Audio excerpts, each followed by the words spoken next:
हरे कृष्णा। आप सबका हार्दिक स्वागत है इस्कॉन पंजाबी बाग यूट्यूब चैनल पर। इस्कॉन पंजाबी बाग यूट्यूब चैनल का पर्पस है कि हम हर रोज आपके सामने ला सके भगवान के सुंदर दर्शन, सुंदर कीर्तन, कृष्ण कथा, भजन और आने वाले नए उत्सव।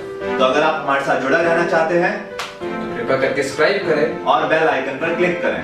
धन्यवाद। हरे कृष्णा। जय जय श्री चैतन्य जय नित्यानंद।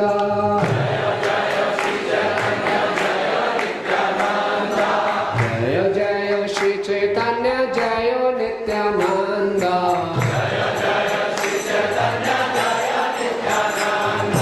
जय द्वैत चंद्र जय गौर भक्त वृंद।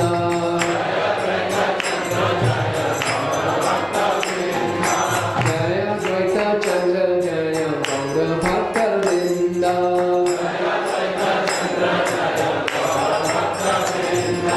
जय जय श्री चैतन्य जय नित्यानंद। जय जय श्री चैतन्य जय नित्यानंद।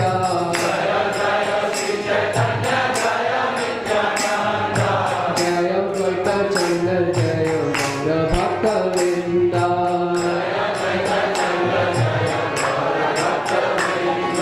जय द्वैत चंद्र जय गौर भक्त वृंद।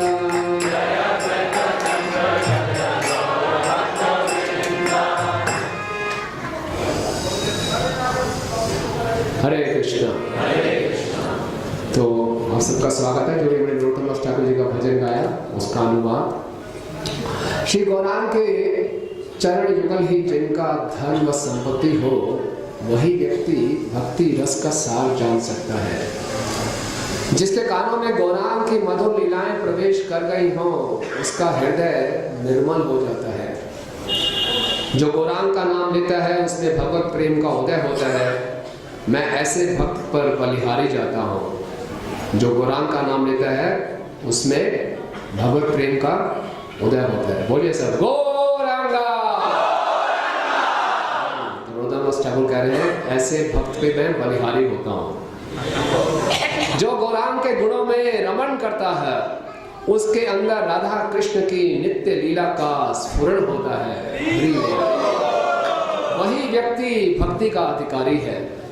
गौरांग के संगी गणों को नित्य सिद्ध मानने वाले व्यक्ति ब्रजेंद्र सुत श्री कृष्ण के पास उनके परम धाम को जाते हैं। श्री गौर मंडल भूमि को जो चिंतामणि के रूप में जानता है, वो व्रज भूमि में वास करता है।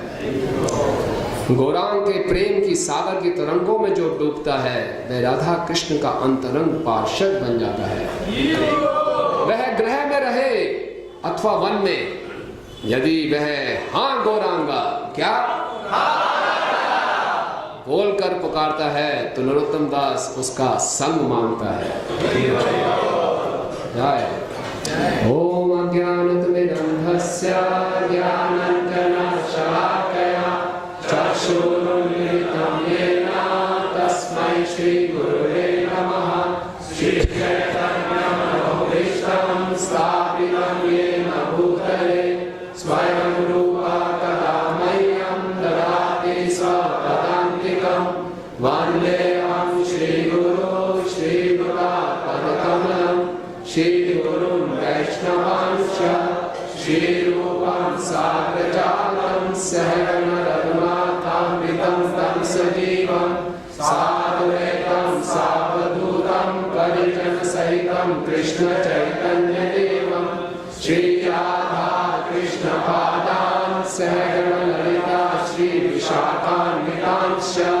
हे कृष्णा करुणा सिंधु दीनबन्धु जगत्पते गोपेश गोपिका कान्त राधा कान्त नमस्तुते।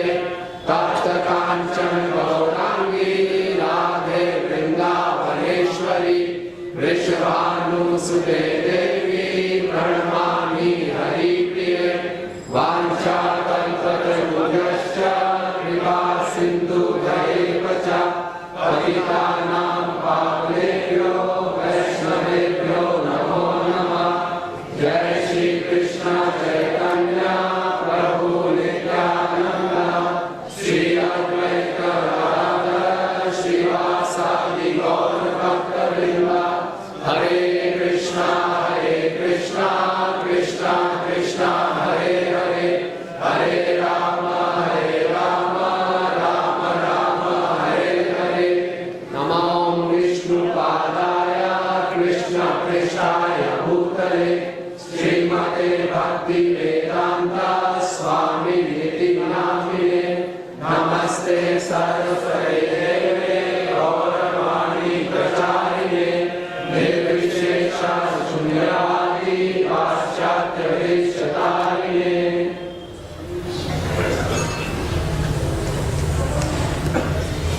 हरे कृष्णा।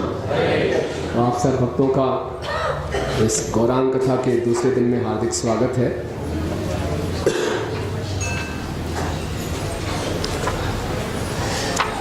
तो हम सबका परम सौभाग्य है कि हमें गौर पूर्णिमा के उत्सव पर गौर कथा में भाग लेने का अवसर प्राप्त हो रहा है। सबसे पहले मैं सब भक्तों का आशीर्वाद चाहूँगा, विशेषकर वरा प्रभु का और सभी भक्तों का। श्रोताओं के उत्साह से ही वक्ता को प्रेरणा मिलती है कि वो कुछ बोल सके। और चैतन्य महाप्रभु का की जो लीलाएं हैं बहुत उसमें गहराई है। कृष्ण लीला में भगवान अपना ऐश्वर्य भी दिखाते हैं, अपना माधुर्य भी दिखाते हैं। इन गौरांग महाप्रभु की लीला में ऐश्वर्य भी है, माधुर्य भी है और औदार्य भी है। औदार्य का मतलब है ओवरफ्लोइंग कंपैशन। जो करुणा है वो निकल रही है, बाहर निकल रही है। जैसे एक बोतल में आप शहद डाल रहे हैं, वो बोतल पूरी भर गई शहद से, फिर भी आप शहद वो बाहर निकल रहा है, टपक रहा है बाहर। तो ये गौरांग महाप्रभु है, भक्त अवतार है, भक्त के रूप में आए यही सिखाने के लिए कि हम उनको कैसे प्राप्त कर सकते हैं। तो अक्सर अच्छा बन गया अक्सर ऐसा ही होता है, जैसे ही हम टेक्नोलॉजी पे डिपेंड करते हैं एंड उसी मौके पे टेक्नोलॉजी फेल होती है। कितनी बार ये देख चुके हैं। तो अभी मैंने सोचा अब तो चलेगा ही नहीं, लेकिन बाई चांस चल गया गौरांग महाप्रभु की कृपा से। तो अभी हम गौरांग महाप्रभु की लीलाएं मुख्यतः 3 शास्त्रों में मिलती हैं। सबसे पहले चैतन्य भागवत, जो कि वृंदावन दास ठाकुर जी ने रचित किया। वृंदावन दास ठाकुर जी स्वयं व्यासदेव जी हैं। फिर दूसरा है चैतन्य चरितामृत, जो कृष्णदास कविराज गोस्वामी जी ने रचित किया। और तीसरा है चैतन्य मंगल, जिसको लोचन दास ठाकुर जी ने लिखा। तो हमारी जो चर्चाएं इन तीनों ग्रंथों से होंगी, लेकिन मुख्यतः चैतन्य भागवत से होगी, जिसको किसने लिखा? वृंदावन दास ठाकुर जी। और महाप्रभु की लीलाओं को 3 भागों में बांटा गया है: आदि लीला, मध्य लीला, अंत लीला। और ये चैतन्य चरितामृत में है। और चैतन्य भागवत में आदि खंड, मध्य खंड और अंत्य खंड। तो आदि खंड में महाप्रभु के संन्यास लेने तक की लीला है। महाप्रभु ने संन्यास लिया, जब तक वो नवद्वीप में रहे उसको आदि खंड कहा। तो हम आदि खंड के 2 भाग हैं और हम पहले मुख्यतः 8 चैप्टर्स पे चर्चा करने का प्रयास करेंगे इन 2 दिनों में। बहुत विस्तार में चैतन्य भागवत में इनका वर्णन है। इतने विस्तार में हम नहीं जा पाएंगे, जितना समय हमें अलाउ करेगा। आप सब तैयार होके आए ना? रात के 9:30 तक बैठना है सबको, ठीक है? उत्साह बनाए रखिए, क्योंकि वृंदावन दास ठाकुर जी लीला सुनाते सुनाते श्रोताओं का बहुत उत्साह बढ़ाते हैं। आपको जान के बहुत खुशी होगी, हर लीला के पीछे एक श्रुति फल है और उसमें यही कंडीशन है कि उस लीला को बड़े ध्यान से और भक्ति से सुनना है, ठीक है ना? नींद में नहीं। नींद में सुनेंगे तो कुछ 1-2% फल मिलेगा, लेकिन जो बड़े भक्ति से इसको सुनेगा उसको 100% फल मिलेगा। तो हो सकता है आपने वो लीलाएं पहले भी सुनी हो, लेकिन भगवान की लीलाएं तो हमेशा नवीन रहती हैं। और मैं आप यथा योग्य जितने में मेरी क्षमता है, आप सबके आशीर्वाद से, प्रभुपाद जी के आशीर्वाद से कहने का प्रयास करूंगा। और क्यों ना हम इस गौर पूर्णिमा को उत्सव के लिए अपनी चेतना को पूर्ण रूप से तैयार करें, क्योंकि ये परसों गौर पूर्णिमा का उत्सव आएगा 2 मार्च को।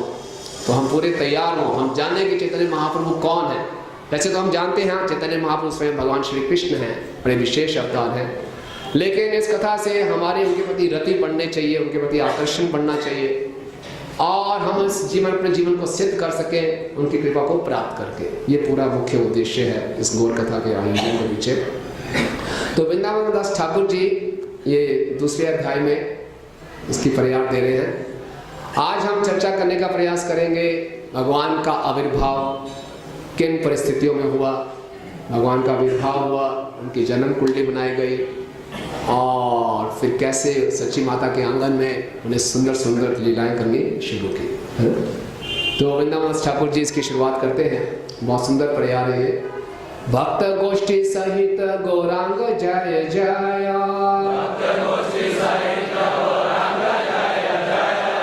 भक्त गोष्ठी सहित गौरांग जय जय,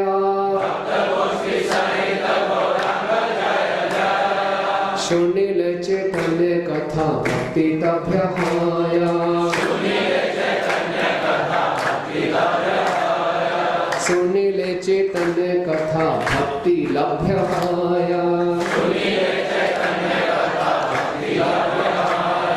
भक्त गोष्ठी सहित गौरांग जय जय,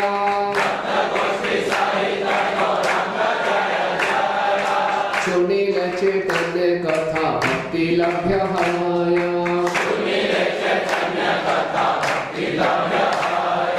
बहुत सुंदर इसका अर्थ है कि भक्तों की गोष्ठी के सहित गौरांग महाप्रभु की जय जय, जोर से बोलिए जय। केवल गौरांग महाप्रभु की जय नहीं, गौरांग महाप्रभु के साथ जितने भक्त हैं, पंच तत्व तो हम जानते ही हैं, साथ में सभी भक्त, सभी पार्षद जिन्होंने गौरांग महाप्रभु की संकीर्तन लीला में उनका सहयोग दिया और जो अभी भी दे रहे हैं। तो वृंदावन दास ठाकुर जी कहते हैं जिनका बहुत संकीर्ण मानसिकता है वो केवल गौरांग महाप्रभु की जय बोलेंगे, लेकिन जो उदार हृदय के हैं वो गौरांग महाप्रभु की भी जय बोलेंगे और उनके भक्तों की भी जय बोलेंगे। ये संकीर्तन आंदोलन में भाग लेने का सही चेतना है, गौरांग महाप्रभु की जय और उनके भक्तों की भी जय। इस प्रकार से सुनीले चैतन्य कथा, जो चैतन्य कथा को सुनेगा भक्ति लभ्य है, उसको भगवान की प्रेमा भक्ति प्राप्त हो जाए।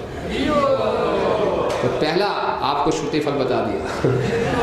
तो कल हिज ग्रेस राम लक्ष्मण प्रभु ने बहुत सुंदर तरीके से ये विवेचना की कि किस प्रकार से गौरांग महाप्रभु के आविर्भाव के कुछ अंतरंग कारण है, कुछ बहिरंग कारण है। बहिरंग कारणों में वो युग धर्म की स्थापना करने आए। वैसे तो हर कलयुग में गौर नारायण का अवतार होता है, हर कलयुग का धर्म हरि नाम है और हर कलयुग में गौरांग महाप्रभु आते हैं और हरि नाम का वितरण करते हैं। लेकिन इस कलयुग में जो ब्रह्मा जी के 7वें मनवंतर के 28वें कलयुग में, द्वापर के बाद जो कलयुग है, इसमें जो चैतन्य महाप्रभु गौरांग महाप्रभु आते हैं, ये विशेष ब्रज का प्रेम देने आते हैं।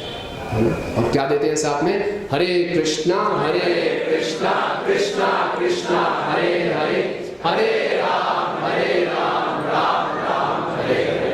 और इस प्रकार से युग धर्म की स्थापना करते हैं। ये उनका पहला उद्देश्य, बाहरी कारण। दूसरा कि वो सबको प्रेमा भक्ति देने आते हैं। भगवान के बहुत से अवतार हुए, उन्होंने भक्तों की रक्षा की, भक्तों को आनंद दिया, लेकिन किसी भी भगवान ने अपने अवतार में, स्वयं श्री कृष्ण भी अपने भक्तों को प्रेमा भक्ति नहीं दे पाए। प्रेमा भक्ति मतलब व्रज की भक्ति, जो मुख्यतः 4 रसों में की जाती है, दास्य, साख्य, वात्सल्य और माधुर्य रस में। इससे पहले जो आते थे अवतार, सब दास्य शांत रस में या दास्य रस में ज्यादा से ज्यादा, वैकुंठ की प्राप्ति। लेकिन चैतन्य महाप्रभु हमें प्रेमा भक्ति का प्रदर्शन, प्रेमा भक्ति का वितरण करने आए। ये दूसरा उनका उद्देश्य, बाहरी कारण। और तीसरा कारण क्या था? अद्वैताचार्य जी की हुंकार, असहाय अवस्था में जोर जोर से उन्होंने भगवान को पुकारा और भगवान प्रकट हुए। भगवान अपनी लीला में कई बार अद्वैताचार्य को कहते हैं कि ये नाड़ा तुम्हारे कहने पर ही मैं आया, सर्टिफाई करते हैं तुम्हारे कहने पर ही मैंने अवतार लिया। तो ये 3 बाहरी कारण है। 3 अंतरंग कारण। अंतरंग कारण ये, जब भगवान श्री कृष्ण राधा रानी के प्रेम को देखते थे, बड़े विस्मित हो जाते थे कि पूरी दुनिया को मैं नचाता हूँ, मैं परम नियंता हूँ, लेकिन इनके प्रेम के आगे मैं कठपुतली बन जाता हूँ।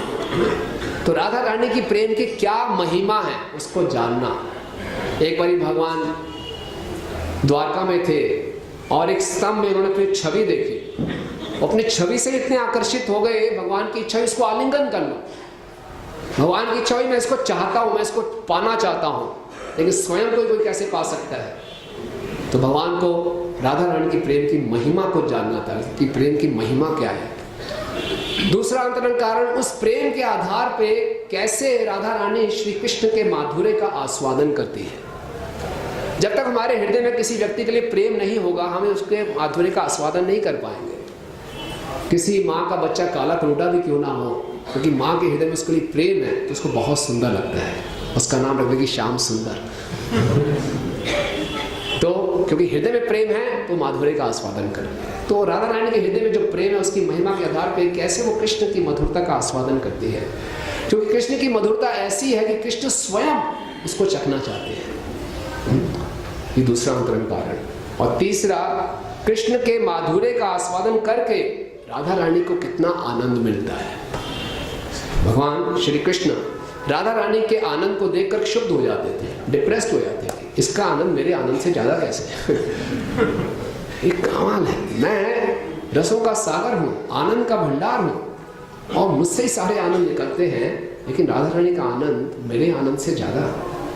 तो कैसे इस माधुर्य का आस्वादन, इसका आनंद मुझसे ज्यादा है। इन तीनों अंतरंग इच्छाओं को पूरा करने के लिए चैतन्य महाप्रभु प्रकट हुए। तो महाप्रभु जब प्रकट हुए तो भगवान कभी अकेले प्रकट नहीं होते, भगवान अपने पार्षदों के साथ आते हैं। तो भगवान ने सब योजना बना ली, सारे पार्षद प्रकट हो गए पृथ्वी पर। और पृथ्वी पर जब प्रकट हुए तो स्वयं ब्रह्मा जी, शिव जी, अनंत और सभी देवतागण प्रकट हो गए। और इस ढंग से प्रकट हुए कि केवल भगवान कृष्ण ही जानते थे कौन सा मेरा भक्त, कौन सा मेरा संगी किस भक्त के रूप में प्रकट हुआ। और छा गए अलग अलग क्षेत्रों में। बहुत से उनके संगी तो नवद्वीप में प्रकट हुए, कुछ श्रीहट में प्रकट हुए, कुछ श्रीखंड में प्रकट हुए, कुछ उड़ीसा में, कुछ इधर उधर। जैसे कि नवद्वीप में प्रकट हुए गदाधर पंडित, जगदानंद पंडित, शुक्लंबर ब्रह्मचारी, श्रीधर, जगदीश पंडित। ये कहाँ प्रकट हुए?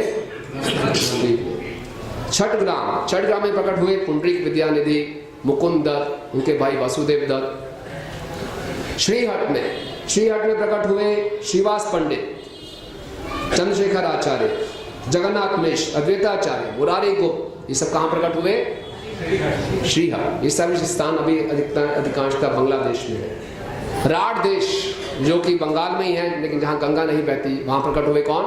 नित्यानंद प्रभु। और श्रीखंड में प्रकट हुए मुकुंद, चिरंजीवी और रघुनंदन।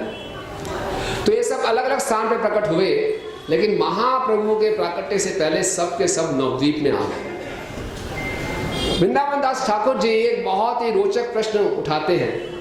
बोलते हैं स्वयं चैतन्य महाप्रभु गंगा के तट पे प्रकट हुए, बहुत ऊंचे ब्राह्मण कुंड में प्रकट हुए, लेकिन उनके जो संगी थे वो गंगा से बहुत दूर प्रकट हुए और ऊंचे कुंड में प्रकट नहीं हुए। ऐसा क्यों? भगवान ने अपने लिए तो प्रिविलेज रखी, ऊंचे कुल में प्रकट हो गए और गंगा के तट पर। अपने संगियों को निम्न कुल में और बहुत ही अपवित्र स्थान में। तो ऐसा क्यों? तो उसका खुलासा करते हैं वृंदावन ठाकुर जी। ये देश गंगा हरि नाम विवर्जित, ये देशे पांडव नहीं केल कदाचित। किन किन देशों में डाला अपने संगियों को? वहां तीन परिस्थितियां होनी चाहिए। वो देश में गंगा ना बहती हो, वहां पे कभी हरि नाम ना लिया गया हो, और वहां पे भगवान के भक्त पांडव नहीं गए हो। ये वृंदावन ठाकुर जी का एनालिसिस है कि जहाँ पे तीन कंडीशंस नहीं है, जहाँ गंगा नहीं बहती, यहाँ पे हरिनाम नहीं लिया जाता, और जहाँ भगवान के प्रिय भक्त पांडव नहीं गए हों, वो देश क्या है? अशुद्ध, बल्कि वो शुद्ध स्थान नहीं है। क्योंकि भगवान श्री कृष्ण ने अपने भक्त पांडवों को भेजा कि जाओ, और भगवान के भक्तों में कोई अंतर नहीं है, जहाँ जहाँ पांडव गए वो स्थान शुद्ध हो गया। तो ऐसे देशों में, ऐसे स्थानों में महाप्रभु के संगी प्रकट हुए। क्यों? ये सब जीवेर कृष्ण वत्सल हैया, महाभक्त सब जन्माए न आज्ञा दिया। ये भगवान की भक्त वत्सलता है। भगवान अपने जीवन को उद्धार करना चाहते हैं, बल्कि ऐसे जो स्थान रहे जहाँ पांडव नहीं जा पाए, तो क्या कहा महाप्रभु ने? इस बार अपने संगी को वहां भेज दिया। कि ऐसे अशुद्ध स्थानों पे जाओ जहां पांडव ना जा पाए हो, जहां गंगा भी ना बहती हो और जहां कभी हरिनाम ना लिया गया हो, वहां पर जाइए।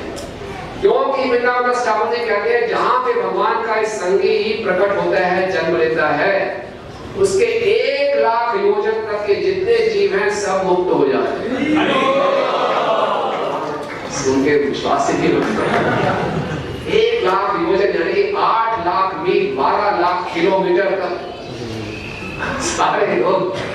हालांकि चैतन्य महाप्रभु के संगियों में, पार्षदों में इतनी शक्ति है कि अकेला पूरे ब्रह्मांड को तार कर सकता है।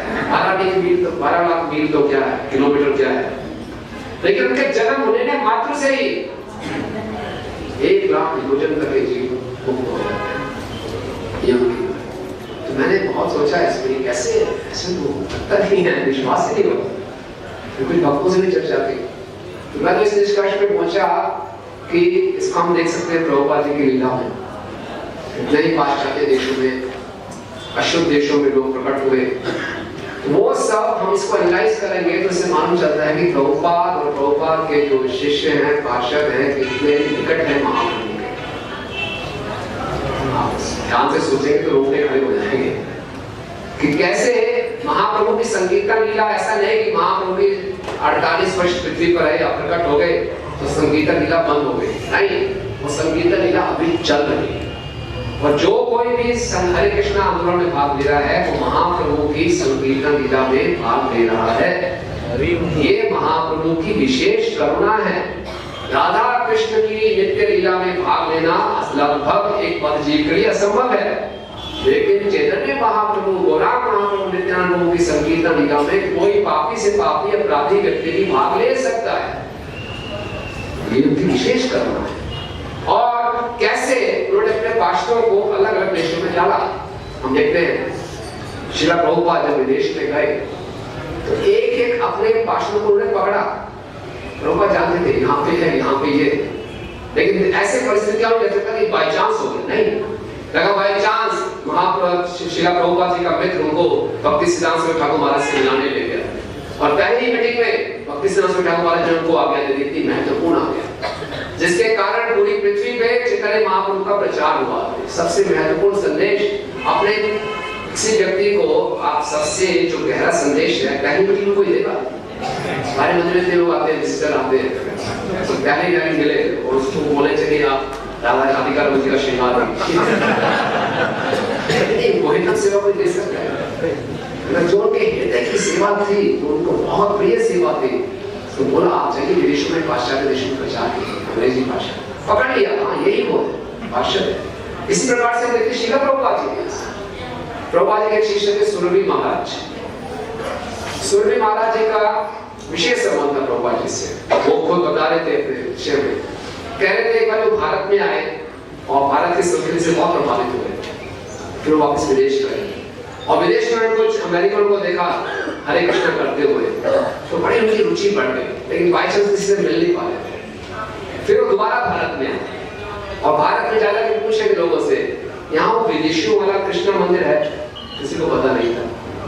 और बाई चांस 1970 की बात है, प्रभुपाद जी भी लॉस एंजलिस से बॉम्बे में आए और जुहू की जमीन ले ली थी उन्होंने। और हम पूछ रहे थे यहाँ पे सुरभि महाराज, उनका इंग्लिश नाम मुझे याद नहीं, घूम रहे थे यहाँ पे, तो बाई चांस किसी से पूछा उन्होंने यहाँ पे है कोई विदेशी वाला जो कृष्णा मंदिर, किसी ने बोला इस बिल्डिंग में। उस समय आकाश गंगा बिल्डिंग मुंबई में प्रभुपाद जी का मंदिर था, राधा दास जी का। तो चले गए आकाश गंगा बिल्डिंग में, वहां उनको श्याम सुंदर जी मिले, वे खुश हुए और उन्होंने इंट्रोडक्शन दिया, मुझे कुछ आर्किटेक्चर का ज्ञान है। वो तुरंत वो प्रभुपाद से मिलाने ले गए, प्रभुपाद उनसे मिले, अच्छा तो जानते हो आर्किटेक्चर के बारे में? Very good. प्रभुपाद ने तुरंत एक पेपर निकाला, कुछ ड्राइंग बना दी, बोले जुहू हमारी जमीन है, ऐसा हम मंदिर बनाना चाहते हैं, आप इसको देखो एंड डेवलप इट। मैंने कोई मंदिर क्या भी नहीं, मंदिर कैसा होता है मुझे इसको विकसित करो। मैं पूछा अच्छा आप कब आए हो? कुछ दिन आए हो। अच्छा ऐसा क्यों नहीं करते, कल हमारी दीक्षा सेरेमनी उसमें आपको दीक्षा दे। उनको पता ही नहीं दीक्षा क्या होती है, उनको पता ही नहीं, कुछ नहीं पता क्या इनिशिएशन होती है। अगले दिन इनिशिएशन हो गई और उनका नाम बोला प्रभुपाद ने, आपका नाम है सौरभ, नाम पड़ा था सौरभ। प्रभुपाद का बंगाली एक्सेंट था, तो इनको सुनाई दिया सौरभ। क्या है तो समझ नहीं आया। पहले तो मैं कहीं मीटिंग में बोली, मैं पकड़ा लिया कि मंदिर विकसित करो, फिर कोई यज्ञ हुआ, कुछ मंत्र उच्चारण हुए, कुछ पकड़ा लिया, मेरा नाम ही क्या था सौरभ। बड़े दुखी हो गए कौन सा नाम है। तो दोबारा श्याम सुंदर लोग बात की कि मेरा नाम सौरभ रखे, मैं दुखी क्या हूँ, पहले तो समझ नहीं आ रहा क्या है। फिर उन्होंने मोपा से क्लैरिफाई किया, उन्होंने सौरभ, सौरभ नाम है, अच्छा सौरभ नाम है, तो उनको जोड़ दिया सीधा ही। और वो जुहू का पूरा प्लान बना ले गए, फिर बाद उनको मायापुर में ले गए, फिर मायापुर पर वृंदावन में ले गए, उनका संन्यास हो गया, उन्होंने सुरभि महाराज, और सुरभि महाराज जी का पंजाबी बाग से बहुत निकट का संबंध है। मालूम है आपको क्या संबंध है? हाँ, उन्होंने ही राधा राधिका रमन जी को इंस्टॉल किया।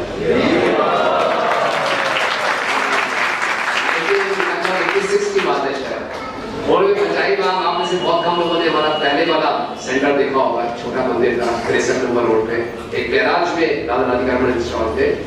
तो लोग उस पंजाबी बाग में जो हमारा किसी ने हमें बंगलो दिया था चैरिटी में, फिर वापस ले लिया, हम यहाँ आ गए, तो उसको उन्होंने अपने स्पॉन का आर्किटेक्चरल ऑफिस बनाया था। और उस मंदिर में थे, हम याद है कि वृंदावन का पूरा प्लान था, बिल्डिंग थी, वृंदावन मंदिर का, मायापुर मंदिर का, जुहू मंदिर के बड़े बड़े फोटो से पूरा मॉडल था, तो वहां भी पूरा वो टाइम लगाते थे पूरा डेवलप करने के लिए। तो इस प्रकार से देखिए कैसे श्रील प्रभुपाद जी ने अपने पार्षदों को पकड़ा। बाद में ऐसा हुआ दुर्भाग्यवश, प्रभुपाद जी के तिरुभाव के बाद सुरभि महाराज का भी पतन हो गया। देखने में ऐसा लगा कि वो कृष्ण कॉन्शियसनेस से बाहर हो गए, लेकिन फिर ऐसी कुछ लीला हुई, फिर से वो भक्तों के संग में आ गए। श्री कृष्ण बलराम के 40वीं सालगिरह थे, वहां पे आए वृंदावन में, और फिर पुराने अपने भक्तों से मिले, मित्रों से मिले, गुरु भाइयों से मिले, और फिर से वो वृंदावन में रहने लगे। और फिर 2016 में उन्होंने वृंदावन में ही वो नित्य लीला में प्रवेश किया। ऐसा कोई साधारण चीज नहीं है। ऐसे बहुत से प्रभुपाद के पार्षद है। प्रभुपाद एक बार अमेरिका में प्रभुपाद के लिए भक्तों ने कार्यक्रम अरेंज किया, बहुत बड़ा हॉल बुक किया, लेकिन आए केवल 20-30 लोग। भक्त बड़े परेशान हो गए, प्रभुपाद को बुरा लगेगा, लेकिन प्रभुपाद उसी उत्साह से कीर्तन किया, प्रवचन दिया। बाद उस प्रोग्राम में कोई लोग इतने रुचि नहीं रखते थे। एक युवा था जिसने बहुत रुचि ली, उसे प्रभुपाद से बाद में उनके प्रश्न पूछे, बाद में ये युवा बना धमाल कृष्ण गोस्वामी। ऐसे कैसे भक्त को पकड़े, ऐसे कैसे गौरवंश स्वामी महाराज उड़िया परिवार में, वैष्णव परिवार में पैदा हुआ, लेकिन वो ढूंढ रहे थे गुरु, किसी गुरु की तलाश में, घूमते घूमते घूमते वो वृंदावन मंदिर में आ गए। और तब प्रभुपाद वृंदावन में थे, वो प्रभुपाद से मिलना चाहते थे, बहुत से लोग उनको मिल रहे थे, अब लोग मिलने नहीं दे रहे थे। पहली बार जैसे ही मिले, प्रभुपाद ने कुछ बातचीत की, प्रभुपाद ने बोला तुम संन्यास लेना चाहते हो, कल संन्यास दे दूंगा। कल संन्यास की सेरेमनी थी, प्रभुपाद ने एक व्यक्ति को संन्यास देना, बोले दो रखना, सब सोचे दूसरा कौन होगा। आगे गोविंद स्वामी महाराज बैठ गए, सब हैरान है कैसे हो रहा है, मैं जानता हूँ क्या है। तो ये दोनों जो है ये दिखने में हमें साधारण लग सकता है, और इसमें प्रभुपाद कहते हैं अभी भी इस आंदोलन को चैतन्य महाप्रभु स्वयं इसका निरीक्षण कर रहे हैं। तो इस प्रकार से अलग अलग स्थानों में महाप्रभु के पार्षद प्रकट हुए, और सब के सब फिर नवद्वीप में आए। लेकिन उस समय नवद्वीप की हालत क्या थी, वृंदावन ठाकुर बहुत डिटेल में इसका वर्णन करते हैं। वो बताते हैं कि नवद्वीप में, क्योंकि भगवान जानते थे कि स्वयं मैं यहाँ प्रकट होने वाला हूँ, सारे के सारे ऐश्वर्य उसमें थे। उसमें सारे ऐसे ऐश्वर्य थे कि जो सप्तपुरी में हैं। सप्तपुरी वो नगरियां हैं जहाँ पे व्यक्ति रहकर अपने शरीर छोड़ के सीधा मुक्ति को प्राप्त करता है। कौन कौन सी सप्तपुरी हैं? अयोध्या, काशी, द्वारका, मथुरा, हरिद्वार, कांची, अवंती, और 7 हो गए, 7 याद हो गई? क्या क्या है बोलो? अयोध्या। और नदी की क्या विशेषता थी? यहाँ पे गंगा बहती थी, घाट पे लाखों लोग स्नान करने आते थे दिन में 3 बार। और ये पूरे के पूरे विश्व का एक शिक्षा ग्रहण करने का मुख्य हब था, मुख्य केंद्र था। कितने यहाँ पे छात्र थे, कितने यहाँ पे अध्यापक थे, कोई गिन नहीं सकता था। पूरे भारत से, पूरे विश्व से लोग आते थे और सबके एकदम पांडित्य में बिल्कुल पारंगत और बहुत गर्वित, इतने गर्वित कि जो विद्यार्थी होता था वो अध्यापक को चुनौती देता था और सबके सब बड़े घमंड में आते थे और सबके सब जानते थे कि हम सारे वैदिक शास्त्रों को जानते हैं। लेकिन दुर्भाग्य की बात क्या थी, कोई वैदिक शास्त्रों के सार को नहीं जानता। यहाँ तक कथा भट्टाचार्य, मिश्र, चक्रवर्ती वो भी नहीं जानते थे कि वेदों का सार क्या है। यहाँ तक कि जो विरक्त होते थे, जो तपस्वी होते थे, वो भी नहीं जानते थे। ज्यादा से ज्यादा वो चंडी की पूजा करते थे, सांपों की देवी विषहरी वासुकी उसकी पूजा करते थे, पूरी रात चंडी का कीर्तन करते रहते थे। उनके जीवन का एक ही लक्ष्य था, इंद्र तृप्ति करो, खूब धन कमाओ, इंद्र तृप्ति करो। और इंद्र तृप्ति में अपने बच्चों के विवाह में पूरा धन उठा देते थे और जो सारा धन बचता था अपने कुत्ते और बिल्लियों की शादियां करते थे। ऐसे उनके शौक थे। और मृदानंद ठाकुर कह रहे हैं कि जो कलयुग में भविष्य में आने वाले लक्षण थे अभी से प्रकट हो गए थे। वो लक्षण क्या थे? भगवतहीनता, कृष्ण की बिल्कुल भी भक्ति नहीं करना। जो लोग भगवत गीता या भागवतम का प्रचार भी करते थे उनको भी नहीं मालूम था कि कृष्ण की भक्ति करनी चाहिए। इतनी बुरी हालत थी और सब लोग जानते ही नहीं थे कि कलयुग का धर्म भगवान का गुणगान करना है। वृंदावन ठाकुर ने उनके लिए धर्म था दोषारोपण करना, फॉल्ट फाइंडिंग में सब एक्सपर्ट थे और उनको बोलो कुछ गुणगान करो तो केवल अपना गुणगान करते थे, अपने जन्म का, अपनी विद्या का। ऐसी स्थिति थी। तो जब ऐसी स्थिति में आप लोग देखते थे तो आप लोग रहने चले जाते, बहुत लोग रोते थे, बहुत लोग कहते थे ये इतने पंडित हैं, इतना अच्छा इनको जन्म मिला है, क्यों अपना ये मनुष्य जीवन बर्बाद कर रहे हैं। को बहुत दुख होता था और वो भगवान से प्रार्थना करते थे इनको सही बुद्धि दो, इनका उद्धार हो। देखिए ये भक्तों में और अभक्तों में फर्क होता है। भक्त लोग पर दुखे दुखी, भक्त लोग कहते थे कि किस आनंद की खोज में जो इंद्र तृप्ति कर रहे हैं, ये इंद्र तृप्ति का मार्ग तो इनको जन्म मृत्यु के चक्कर में ही फंसाए रखेगा। कितने दुख की बात है। और आनंद अभ्यासात, हमारी तो वास्तविक जो हमारा स्वभाव है आनंद में रहना है। हमने केवल क्या करना है, भगवान श्री कृष्ण की शरण ग्रहण करनी है। और कलयुग में तो और भी आसान है, केवल हरिनाम की शरण ग्रहण करनी है। और ये ना जानकर अपने जीवन को कितना जटिल बना रहे हैं और कितने दुख में जा रहे हैं, बहुत दुखी होते थे। लेकिन जब वो इनको प्रचार करते थे तो वो भक्तों का मजाक उड़ाते थे। वो भक्तों पे कहते थे अरे तुम क्यों रो रो के भगवान के नाम को पुकारते हो, क्या मिला तुम्हें, भगवान के नाम को जोर से पुकारते हो, रोते हो, गरीब रह गए और मृत्यु से तो बचे नहीं, क्या फायदा हुआ, मरना भी तुमको है और रहना भी गरीब है, ये जीना भी कोई जीना है। मुझे याद आया इसी डायलॉग पे, मैं शुरू में जब जुड़ा, 4 नियमों का पालन शुरू किया तो भगवत गीता मैराथन के लिए अपने किसी जानकार के पास गए, बहुत बड़े व्यापारी थे वो साउथ दिल्ली में, उनके पास गए तो उन्होंने बोला पहले तो वो बियर पी रहे, बोले लोगे? मैं नहीं, मैं नहीं पीता। अच्छा ठीक है, लाओ यार कोका कोला लाओ। नहीं मैं वो भी नहीं पीता। अच्छा चाय लोगे? चाय? भाई चाय नहीं। क्या यार क्या जीना, ये जीना भी जीना है। तो मैंने भी उसको देख के बोला क्या ये जीना है? तो वो कहते हैं क्या जीना है आपका, रो रो के भगवान को पुकारते रहिए, भगवान क्या सुन रहा है, ना तुम्हारी को मृत्यु से बचा रहा है, ना तुम्हारी गरीबी को दूर कर रहा है। और उनका मजाक उड़ाते थे।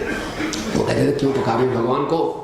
उस समय श्रीवास ठाकुर, उनके भाई श्रीपति, श्री राम, श्रीनिधि, ये चारों भाई परम वैष्णव थे। ये अपने घर में कीर्तन करते थे। जब कीर्तन का शोर मचता था ये लोग बड़े परेशान होते थे, बोले ना हमें सोने देते ना खुद सोते हैं, और भगवान भी सो रहे हैं, चतुर्मास चल रहा है, भगवान सो रहे हैं, उनको क्यों उठा रहे? और बाई चांस वो उठ गए और उनका नाम है हरि। हरि तो सब हर लेते हैं, हमारे नवदीप के ऐश्वर्य को हर लेंगे, ये सब इनके कारण होगा। और अगर भगवान से भी बच गए तो ये मुस्लिम राजा नहीं छोड़ेगा। इस मुस्लिम राजा ने, इनके कारण हमें बहुत समस्या आने वाली है। तो एक ब्राह्मण को बड़ा गुस्सा आ गया, कह रहे इनके घर के तोड़ो, सब पे सबको लेकर गंगा में फेंक दो। तो जब ये भक्त लोग सुनते थे उनको बड़ा दुख होता था। सभी भक्तों के जो वैष्णव शिरोमणि थे अद्वैताचार्य जब ये देखते थे, वो कहते थे भगवान अब आपको स्वयं प्रकट होना पड़ेगा इनका उद्धार करने के लिए। और जब उनको देखते थे भक्त लोगों में इतना अत्याचार हो रहा है, भक्तों को लोग समझ नहीं रहे हैं, तो बहुत परेशान होते थे। भक्त लोग रोते थे, भगवान से प्रार्थना करते थे और वो क्या करते थे, उपवास रखते थे। देखिए इतनी करुणा। हम लोग अपने आप को जान सकते हैं कि हमारे हृदय में कृष्ण के लिए कितना प्रेम है। कैसे जान सकते हैं? जब भगवान में जब हम बाहर संसार की स्थिति देखें तो संसारी लोगों को देखकर हमारा क्या रिएक्शन होता है?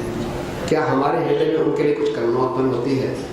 अगर नहीं, या हमें आनंद आता है, देखो कितने बेवकूफ़ लोग हैं, हम कितने आनंद में हैं, हम अपने को उनसे बेहतर समझ रहे हैं, तो ये भक्ति में उन्नति के लक्षण नहीं है।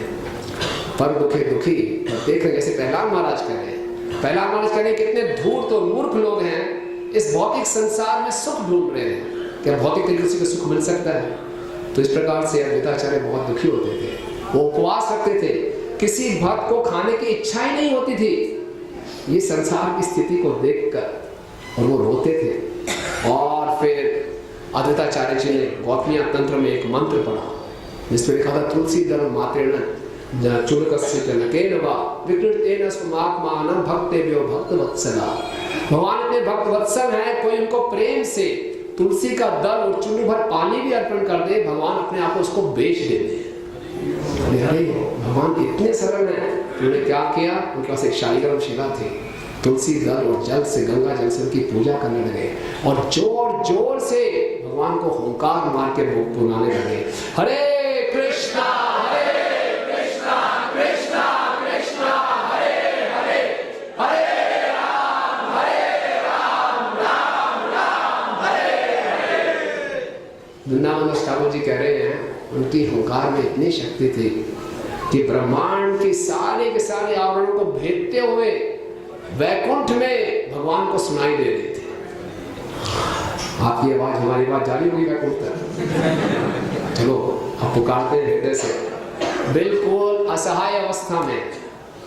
एक देखा है हमने, पूरे के पूरे शास्त्रों में देखा है, जब भी किसी भक्त ने भगवान को हृदय से असहाय अवस्था में पुकारा है, भगवान ने अपना कर्तव्य पूरा किया है, भगवान उसी समय प्रकट हुए हैं। कौन कौन से उदाहरण है? द्रौपदी का, और किसका? गजेंद्र का। जब गजेंद्र ने पुकारा तो भगवान को इतनी जल्दी थी, गरुड़ जी आए, बोले नहीं जल्दी है, गरुड़ पे भी नहीं बैठे। और रुक्मिणी ने पूछा कहाँ जा रहे हो, तो हाँ बोला रुक्मिणी को, और था बोला तब जब हाथी के पास पहुंचे।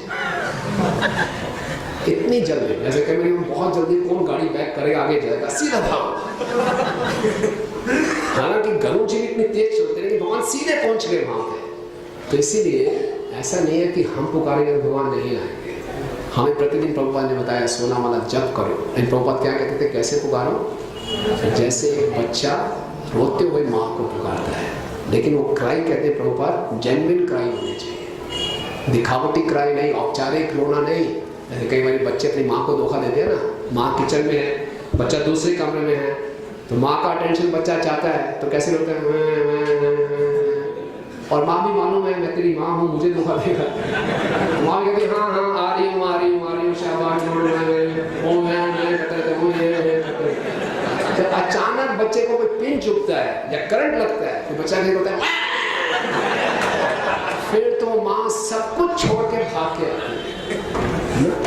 इसी ढंग से ज्यादातर हमारी जो सोलह माला होती है,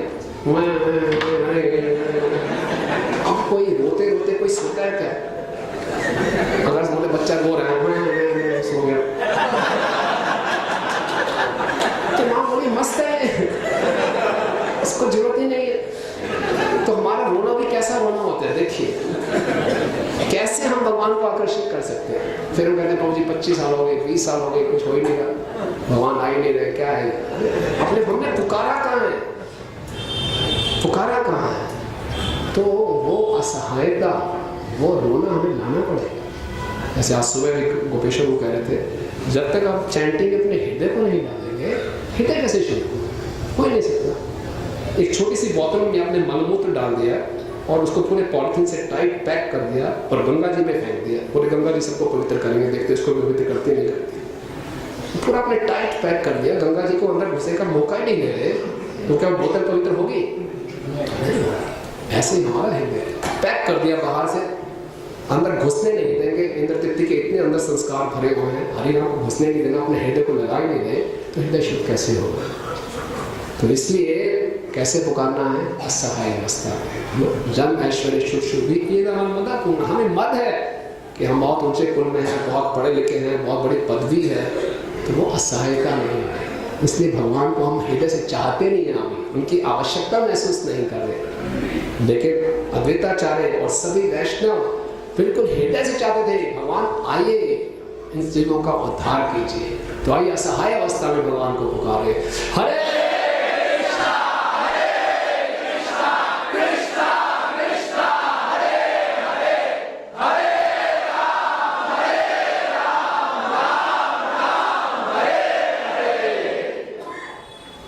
ऐसा भगवान ने सुना कि मेरे भक्त मुझे ऐसे पुकारे, मैं हाँ निश्चित रूप से प्रकट होता हूँ। पर ऐसा नहीं एक बार ही पुकारा अद्वैताचार्य जी ने, भगवान प्रकट नहीं हुए तो अद्वैताचार्य फिर निराश हो गए। ऐसे लिखा शास्त्रों में, कहाँ प्रकट हो गए? नहीं, दृढ़ता के साथ लगे रहे, दृढ़ संकल्प था। अद्वैताचार्य ने सबको बुलाया, सुनो सुनो श्रीवास सुनो सुनो शुक्लांबर, यहाँ पे आओ, मैं भगवान को पुकारूंगा और भगवान यहाँ प्रकट होंगे और भगवान हम सबके साथ नाचेंगे, गाएंगे, हरिनाम संकीर्तन प्रारंभ करेंगे और इन सब जीवों का उद्धार करेंगे। अगर ऐसा नाम नहीं हुआ तो मेरा नाम अद्वैत सिम्हा नहीं है। ये उनके अंदर दृढ़ता थी, उत्साह था, निश्चय था, धैर्य था। तो इसलिए भी हमें पुकारते रहना चाहिए, पुकारते रहना चाहिए। जब माला करें, एक एक माला के एक एक मन के पे हमें भगवान को रो रो कर हृदय से पुकारने का प्रयास करना चाहिए। अभी हम भगवान के नहीं रोएंगे तो पूरी दुनिया तो हमें रुलाती ही रहती है। कितने ही जन निकल के मारे रोते हुए आते हैं, रोते हुए ही चले जाते हैं। तो बीच में कैसे हंसेंगे? संभव ही नहीं है। वो तो यहाँ मंदिर में आते थोड़ा हंस पड़ते हैं। तो आप वृंदावन में जाते हैं, वृंदावन के पांडा कराते हैं, हाँ हाँ हाँ हंसिए। तो उसी ढंग से भक्तों के संकट में आके हम कुछ हंसते हैं, खुश होते हैं। लेकिन अगर हम भगवान को दृढ़ता से पुकारेंगे, भगवान प्रकट होंगे। तो भगवान ने देखा कि भक्तों की स्थिति बहुत गंभीर हो गई है, भक्तों का कष्ट बढ़ता जा रहा है, तो इसलिए भगवान ने सोचा वो मैं प्रकट होता हूँ। तो ऐसे अरेंजमेंट्स हुए कि जगन्नाथ मिश्र श्रीहट से आ गए नवद्वीप में, नीलांबर चक्रवर्ती भी आ गए। जगन्नाथ मिश्र बताया जाता है सारे के सारे वसुदेव दशरथ और कश्यप जैसे गुण थे, वो अपने धर्म में पक्के थे। सच्ची देवी भी सर्वगुण संपन्न थी, वो साक्षात यशोदा माता, देवकी माता थी। और नीलांबर चक्रवर्ती ने अपनी पुत्री का विवाह जगन्नाथ मिश्र से किया। जगन्नाथ मिश्र और सच्ची माता की पहली 8 पुत्रियां हुई और सबका जन्म होते निधन हो गया। तो बहुत दुखी हुए और उन्होंने फिर सोचा कि गोविंद की शरण बहुत दृढ़ता से ग्रहण करनी है। उन्होंने भगवान गोविंद की शरण बहुत दृढ़ता से ग्रहण की। और फिर क्या हुआ कि स्वयं अनंत शेष प्रकट हुए सच्ची माता के गर्भ से विश्व रूप के रूप में। और जब उन्होंने विश्व रूप को पाया अपने पुत्र के रूप में, तो दोनों बहुत प्रसन्न हुए और उन्होंने अपनी भक्ति और प्रगाढ़ कर दी। तो प्रभुपाद जी तात्पर्य में लिख रहे हैं कि एक साधारण व्यक्ति और भक्त में ये अंतर होता है। साधारण व्यक्ति की जब कोई इच्छा पूरी हो जाती है तो फिर भगवान की भक्ति में ढीला पड़ जाता है। लेकिन जो भक्त होते हैं, जब उनकी इच्छा पूरी हो जाती है, उनका ऐश्वर्य बढ़ता है, तो क्या करते हैं? अपनी भक्ति को और बढ़ा देते हैं। तो जगन्नाथ मिश्र और सच्ची माता ने अपनी भक्ति और बढ़ा दी। उसके बाद कुछ समय के बाद भगवान स्वयं प्रकट हो गए। भगवान पहले प्रकट हुए जगन्नाथ मिश्र के हृदय में, और जगन्नाथ मिश्र के हृदय से वो स्थानांतरित हुए सच्ची माता के हृदय में। श्रील प्रभुपाद जी हम विस्तार में बताते हैं कि भगवान का प्राकट्य एक साधारण बालक की तरह वीर्य से नहीं होता। भगवान हृदय में प्रकट होते हैं और फिर हृदय से वो गर्भ में आते हैं। और जब सच्ची माता के गर्भ में भगवान प्रकट हो गए तो सच्ची माता बिल्कुल इतनी दिव्यमान हो गई, बहुत उनका दिव्य देह, उनकी देह एकदम दिव्य हो गई और कांति निकल रही है, क्योंकि स्वयं परम पुरुषोत्तम भगवान उनके देह में है। जैसे कि भगवान गीता में कहते हैं ना तो भासते सूर्य न शशांको न पावका, भगवान के धाम में अग्नि नहीं है, सूर्य नहीं है, चंद्रमा नहीं है, कि भगवान का स्वयं तेज वहाँ पे है। तो जो सूर्य है, कहा जाता है कि सूर्य का जो तेज है वो भगवान के सुदर्शन चक्र के तेज के 1000वां हिस्सा है। और भगवान के सुदर्शन चक्र का जो तेज है वो भगवान के पांव के एक नाखून का 1000वां हिस्सा है। तो भगवान का तेज आप समझने क्या होगा, और वही भगवान सच्ची माता के गर्भ में है। तो सच्ची माता की ये स्थिति है। और जगन्नाथ मिश्र जी कह रहे हैं कि आजकल मैं जहां भी जाता हूं लोग मुझे बहुत आदर देते हैं, अपने आप बुला बुला के भिक्षा देते हैं। इतना सम्मान, इतनी भिक्षा मुझे पहले कभी नहीं मिले। यहाँ श्रील प्रभुपाद जी बताते हैं कि हम भी अपने अपने हृदय में कृष्ण को रखेंगे तो हमें संसार की चिंता करने की आवश्यकता नहीं है, भगवान हमारा पालन करेंगे। अक्सर हम लोग यही चिंतित रहते हैं, हमारा क्या होगा, हमारे परिवार का क्या होगा। ये छोड़कर अगर हम भगवान का चिंतन करें और भगवान को अपने हृदय में लाएं तो भगवान हमारा पूरा ध्यान रखते हैं। इस प्रसंग में अभी हिज ग्रेस श्याम सुंदर प्रभु जो प्रभुपाद जी के शिष्य हैं, उन्होंने एक पुस्तक लिखी है हंटिंग द रिनोसर्स। उसका 5 मार्च को दिल्ली में ईस्टर कैलाश मंदिर में इसका लॉन्चिंग भी है, आप लोग जा सकते हैं।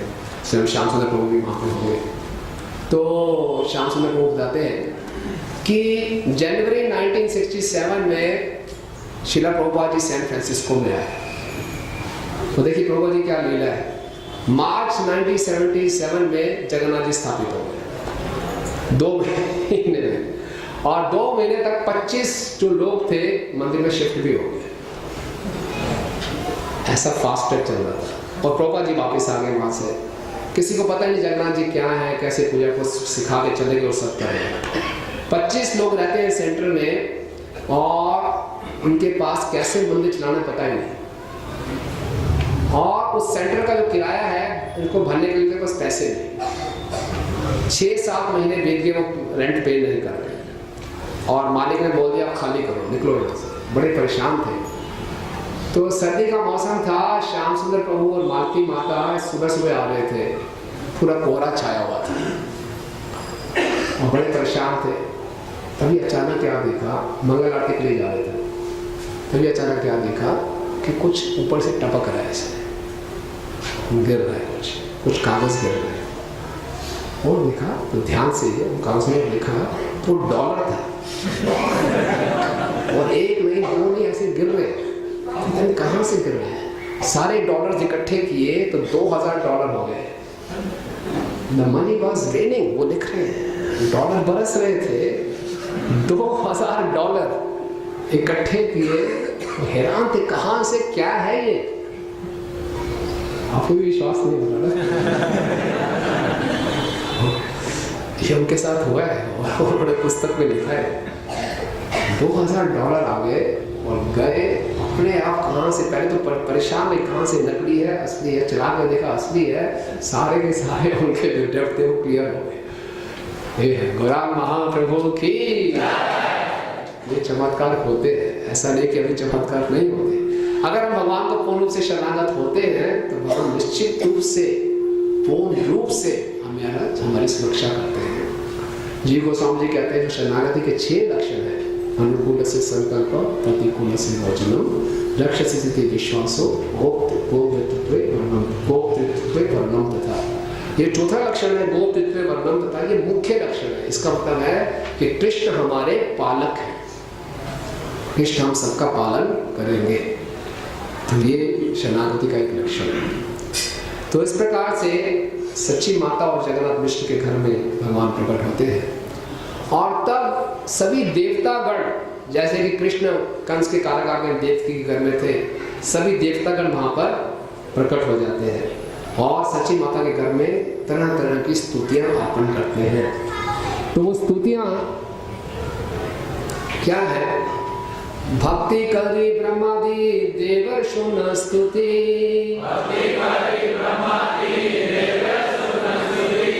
ये गोप्य श्रवण है कृष्ण रतिमती।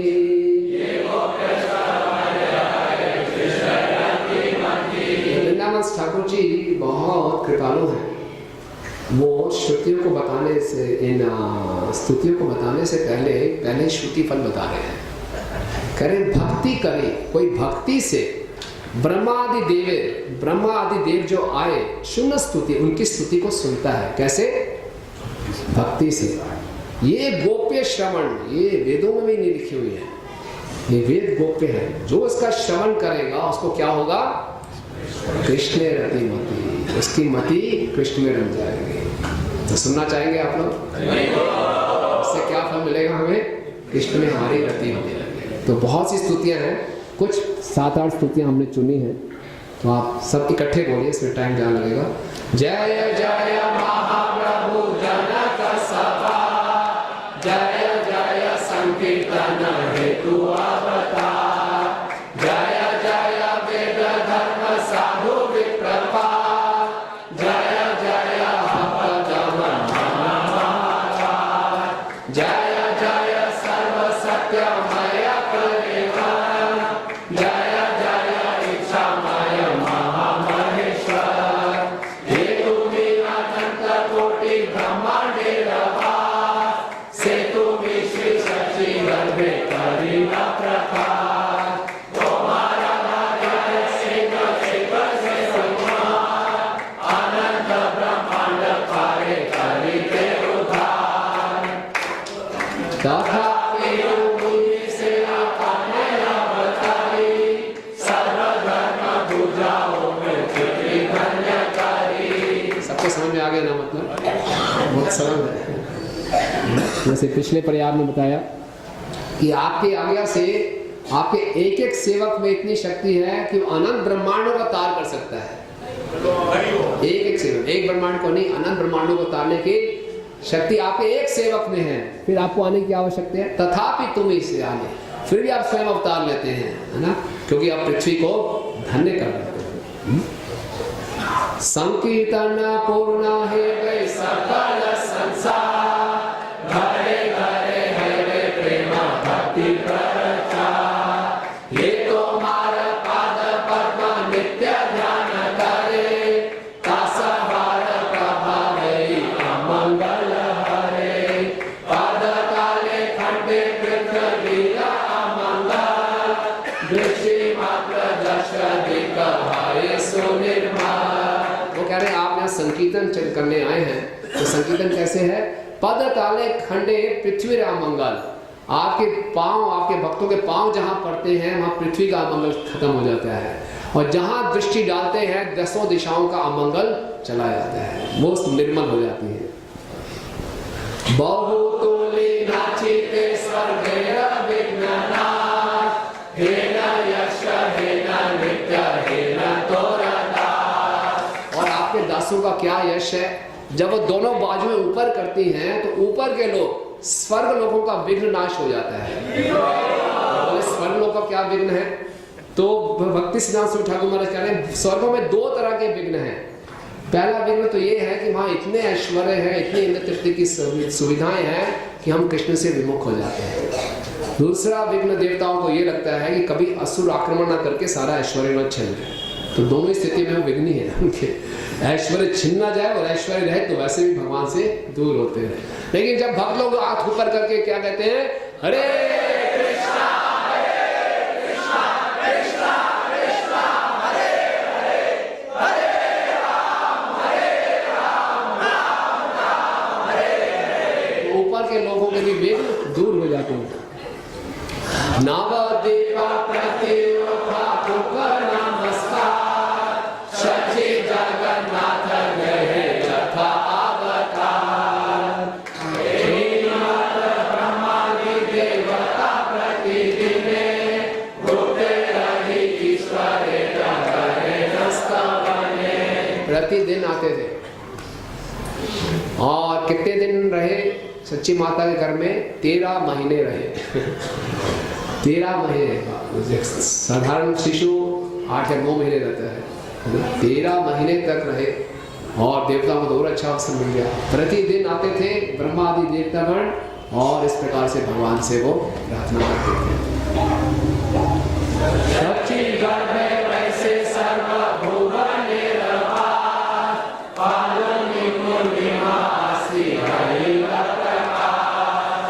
इस प्रकार से फागुन की पूर्णिमा के दिन फिर चैतन्य महाप्रभु का प्रकाश हुआ।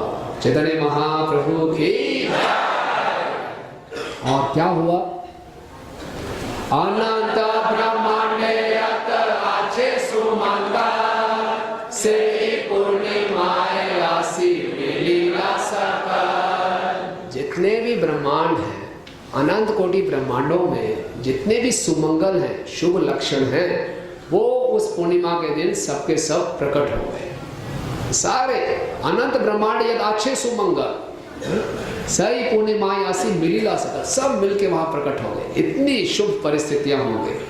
और भगवान ने क्या किया? भगवान ने अपनी इच्छा से राहु को आदेश दिया कि तुम चंद्र को खा लो। तो चंद्र ग्रहण लग गया। जब चंद्र ग्रहण लग गया तो नवद्वीप वासी जो कभी हरि का नाम नहीं लेते थे, सब के सब, चाहे बच्चे हो, बूढ़े हो, जवान हो, दुर्जन हो, सज्जन हो, सबके सब बाहर आ गए और सबके सब गंगा में जा रहे हैं। नवद्वीप वासियों में जो सबसे कोई खाली पुण्य व्यक्ति भी होता था, वो कभी कभी हरि का नाम लेता था। पहले गंगा में जब स्नान करने जाएगा, कुछ पुण्यमान उसको माना जाता था, तो गंगा स्नान करते हुए गोविंद या कुछ भगवान का नाम लेता था। वो सोचते थे स्नान के साथ साथ पाप भी धुल जाएंगे भगवान का नाम लेने से, साबुन की तरह इस्तेमाल करते थे भगवान के। लेकिन अब तो सभी चल पड़े और सभी बोल रहे हैं क्या? हरि हरि हरि हरि कह रहे हैं। चारों दसों दिशाओं में इतनी जोर से हरि की गूंज हुई कि पूरा ब्रह्मांड भर गया। और ब्रह्मांड भर गया, हरि का नाम अभी भी उसको स्थान नहीं मिल रहा, ब्रह्मांड से भी बाहर निकल रहा है। हरि हरि दिशाओं में वो देवतागण भी हरि हरि कर रहे हैं और नवद्वीप वासी भी हरि हरि कर रहे हैं। संकीर्तन सहित प्रभुर अवतार, ग्रहणेर छलिता करे न प्रचार। संकीर्तन के साथ भगवान का अवतार हुआ। अपने अवतार से पहले अपना मिशन क्लियर कर दिया और छल किया। बोले वैसे कोई लोग नाम देंगे नहीं, क्या करो? ग्रहण कर लो। आनंद अद्भुत लोक गंगा स्नान जाए, हरि बोल ध्वनि सब धाय। हे न हरि ध्वनि है सर्व नदिया, ब्रह्मांड पुरिया ध्वनि स्थान नहीं पाए। इतनी हरि ध्वनि निकली कि पूरे ब्रह्मांड में स्थान ही नहीं बचा। अपूर्व शून्य सब भागवत गान, सबे बले निरंतर हऊ कर रहा। अब सारे भागवत गण थे, उन्होंने बोले क्या हो गया ये? पूरे कभी तक उन्होंने नवद्वीप में हरि का नाम नहीं सुना था और अभी क्या हो रहा है? चारों तरफ से हरि बोल हरि बोल हरि बोल हरि बोल हरि बोल हरि बोल हरि बोल हरि बोल हरि बोल हरि बोल हरि बोल हरि बोल। ऐसे हरि बोल सुन के भगवान प्रकट होने वाले नहीं। पूरा हरि बोल हरि बोल हरि बोल हरि बोल हरि बोल हरि बोल हरि बोल हरि बोल हरि बोल हरि बोल हरि बोल हरि बोल हरि बोल। हरि बोल सुन के भक्त लोग क्या कर रहे थे? उनकी ये इच्छा थी कि ये ग्रहण हमेशा ही लगा रहे। सबे बलि आजे बड़ वासिया उल्लास, हे ना बुझी की वा कृष्ण करेला प्रकाश। आज जो मन में उल्लास आ रहा है, ऐसा कभी उल्लास हुआ ही नहीं। बाकी ये लोग तो डर के जा रहे थे, चंद्र ग्रहण से डर के गंगा में स्नान के लिए हरि बोले थे। जो भगवान के भक्त थे अद्वैताचार्य हरिदास ठाकुर, श्रीवास ठाकुर, उनको लग रहा था ये इतना उल्लास कैसे? निश्चित रूप से कृष्ण प्रकट हो गए हैं। राहु केवले युग प्रकाश नाम सिंधु, काली मरदन वाहे जीवाना, पाहु बेल प्रकाश भुवन चतुर, जय जय पालील भूषणा। जब राहु ने, जय श्री राधा राधिका रमन प्रकट हो गए, देखिए की बोल रहे हैं वृंदावन दास ठाकुर जी।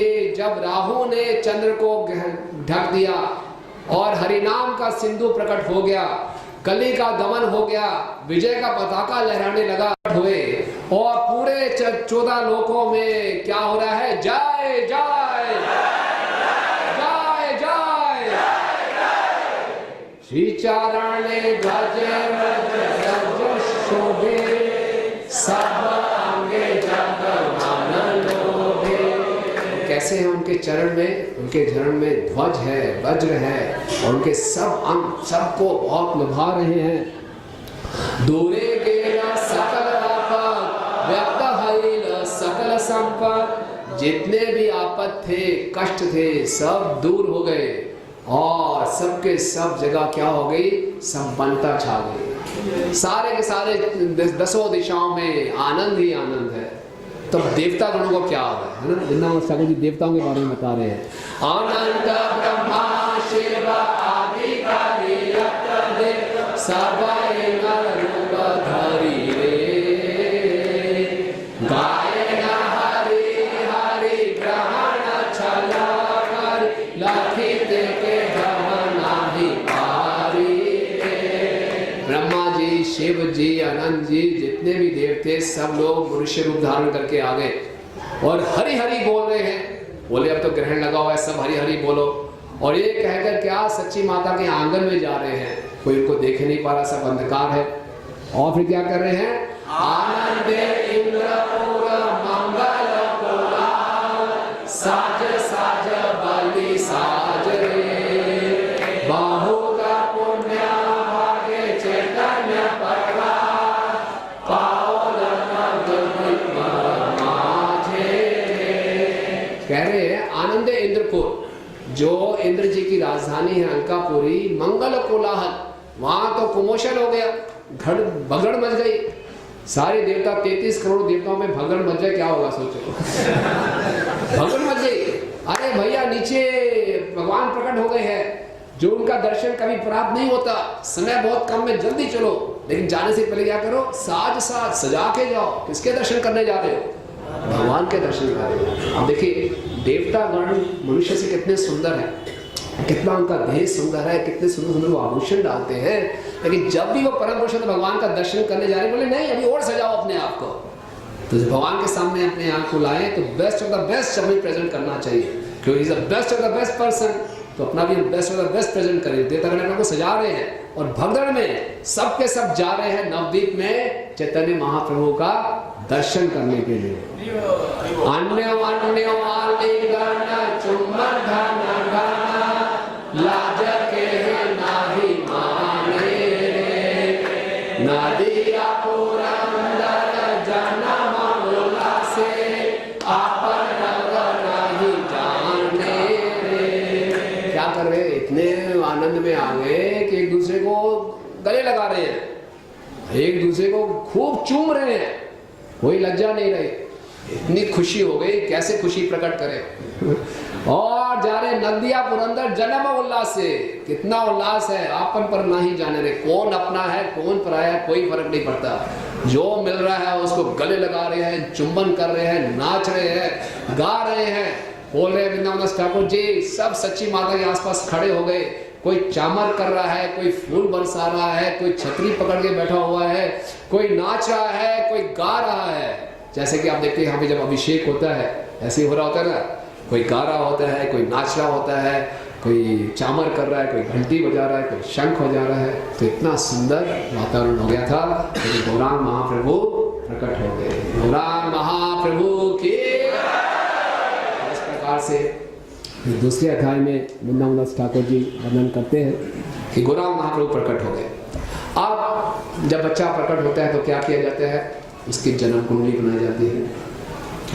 तो जन्म कुंडली बनाने के लिए आप सच्ची माता के जो पिताजी थे उनका नाम हम जानते हैं, अमर चक्रवर्ती। और इतने सुंदर थे गौरांग महाप्रभु, उनका चंद्र समान चेहरा था। और जब वो प्रकट हुए एक एक अंग इतना सुंदर, जिसे कहते हैं कि लावण्य की सीमा को पार कर दिया। जो सुंदरता की परिकाष्ठा होती है उसको लांघ गए। उनका एक एक अंग इतना सुंदर, जैसे कि सोने की कोई गुड़िया हो ना। अब सोने की गुड़िया को हम कैसे समझेंगे? सोने की गुड़िया की तरह उनका है। और इतनी मधुर, और कैसे वो प्रकट हुए कि चारों तरफ हरी ध्वनि चल रही है, मुस्कुराते हुए प्रकट हुए क्योंकि उनका मिशन पूरा हो गया। तो हंसते हुए प्रकट हुए, और जब उनका हंसता मुस्कुराता चंद्र रूप चांद रूपी चेहरा देखा तो सच्ची माता और जगन्नाथ मिश्र का भी आनंद खूब बढ़ गया। वो तो आनंद के सागर में डूब गए। तब नीलामा चक्रवर्ती वहाँ आते हैं, उन्होंने कुछ गणना की और उन्होंने कहा इस बच्चे के हर लग्न इतने शुभ हैं, ऐसा तो मैंने कभी देखा ही नहीं, और सारे के सारे लक्षण एक महाराजा प्रकट हुआ है। और वहाँ के बंगाल में उस समय में लोग उगते थे कि भविष्य में एक ब्राह्मण पूरे बंगाल का राजा बनेगा, तो हो सकता है ये वही हो। एक बोले नहीं, राजा क्या, राजा से ही बहुत बड़े इसके लक्षण हैं, ये तो बृहस्पति को भी मात दे देगा, इतना बड़ा विद्वान होगा। तभी वहाँ पर एक और भक्त थे जो कि ज्योतिष ज्ञान जानते थे, तो उनको बोला गया कि आप कुछ करिए। तो उस ज्योतिष ने क्या कहा, बोले ये तो भैया साक्षात नारायण है, ये तो धर्म की स्थापना करेगा, ये तो खूब प्रचार करेगा, और ये क्या करेगा, ब्रह्मा शिव शुक्र यहाँ वांछे अनुक्षा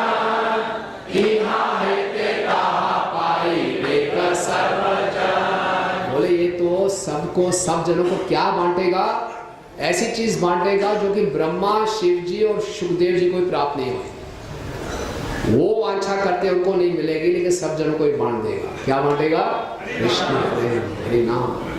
तो कवि कर्णपुर जी अपने चैतन्य चंद्रात्मक नाटक में लिखते हैं कि जो भगवान गौरांग महाप्रभु के भक्ति के पथ पे आनंदित होकर चल रहे हैं और उनको जो आनंद मिल रहा है उसको स्वयं व्यासदेव जी समझ नहीं पाए। कोई उसको बौद्धिक बुद्धि से उसमें प्रवेश ही नहीं कर सकता। स्वयं सुखदेव गोस्वामी इसको प्रकट नहीं कर पाए। सुखदेव गोस्वामी तो क्या, स्वयं कृष्ण अपने भक्तों के सामने उसको प्रकट नहीं कर पाए। इतना विशेष है। तो वो क्या कह रहे हैं कि ये वो बांटेगा। फिर बोल रहे हैं, बहुत सुंदर लक्षण बता रहे हैं, सर्वभूत दयालु निर्वेद दर्शने सर्व जगत तेरा प्रीत है। बोले इस बालक के जो दर्शन करेगा उसके साथ तीन बातें होंगी। पहला क्या होगा कि जो इनके दर्शन करेगा उसको इनसे प्रेम हो जाएगा, इतना सुंदर रूप। दूसरा, उसका सब जीवों के प्रति दया हो जाएगी, सर्वभूत दयालु। और तीसरा, इस भौतिक संसार से अनासक्ति हो जाएगी, हो जाएगा कि वो शरीर नहीं आत्मा है और कृष्ण का दास है। कितनी आसान है। इसके बाद लगता है ये क्या पूरा ब्रह्मांड, क्या यहाँ तो ब्राह्मण भी इसको आदर देंगे और यमन लोग भी इसकी पूजा करेंगे। ये कोई विशेष बालक है। फिर बोलते हैं कि अनंत कोटि ब्रह्मांडों में इसका गुणगान होगा, ये तो धर्म का मूर्तिमान रूप है। और बोले कि मैं तो बहुत लगाने यत कहे शुभ लक्षण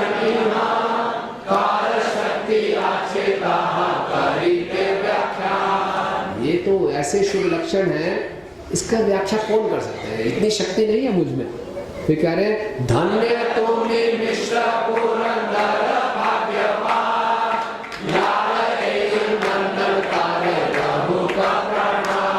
जगन्नाथ मिश्र जी, आप तो बहुत भाग्यवान हैं, ऐसा पुत्र आपको प्राप्त हुआ। मेरा प्रणाम आप स्वीकार कीजिए। जगन्नाथ मिश्र जी की हे ना कोष्ठी गाड़ी नाना आमी भाग्यवान श्री विश्वंभर नाम। बोले मेरा सौभाग्य है कि मुझे इसकी जन्म कुंडली की गणना करने का सौभाग्य प्राप्त हुआ। इसका तो नाम क्या होना चाहिए, विश्वंभर, विश्वंभर भगवान की।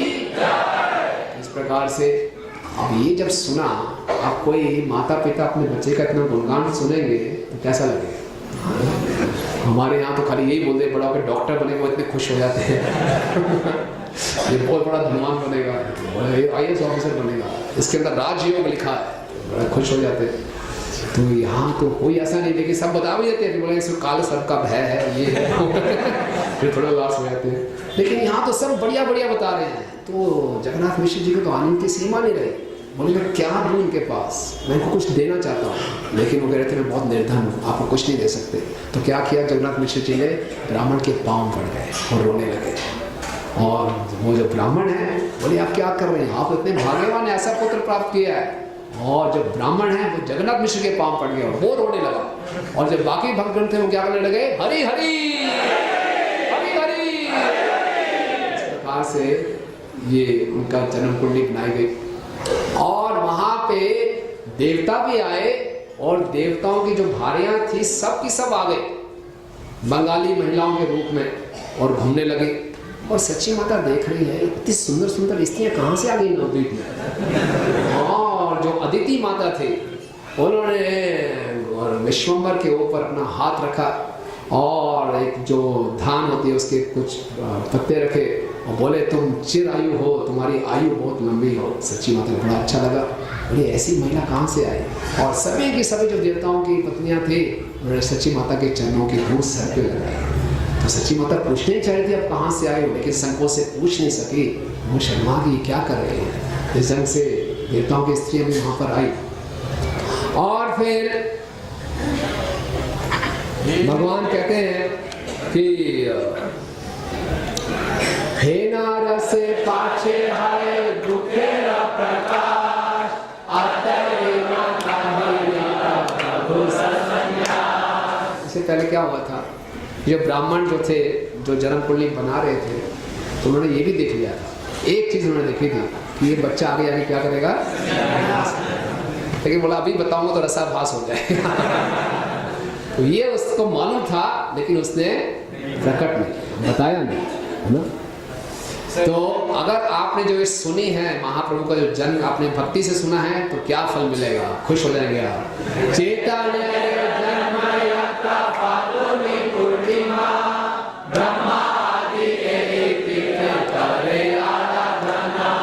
जो आगे फागुन पूर्णिमा आने वाली है ये ऐसी तिथि है जिसकी ब्रह्मा आदि देव भी आराधना करते हैं। परमा पवित्र तिथि भक्त स्वरूपिणी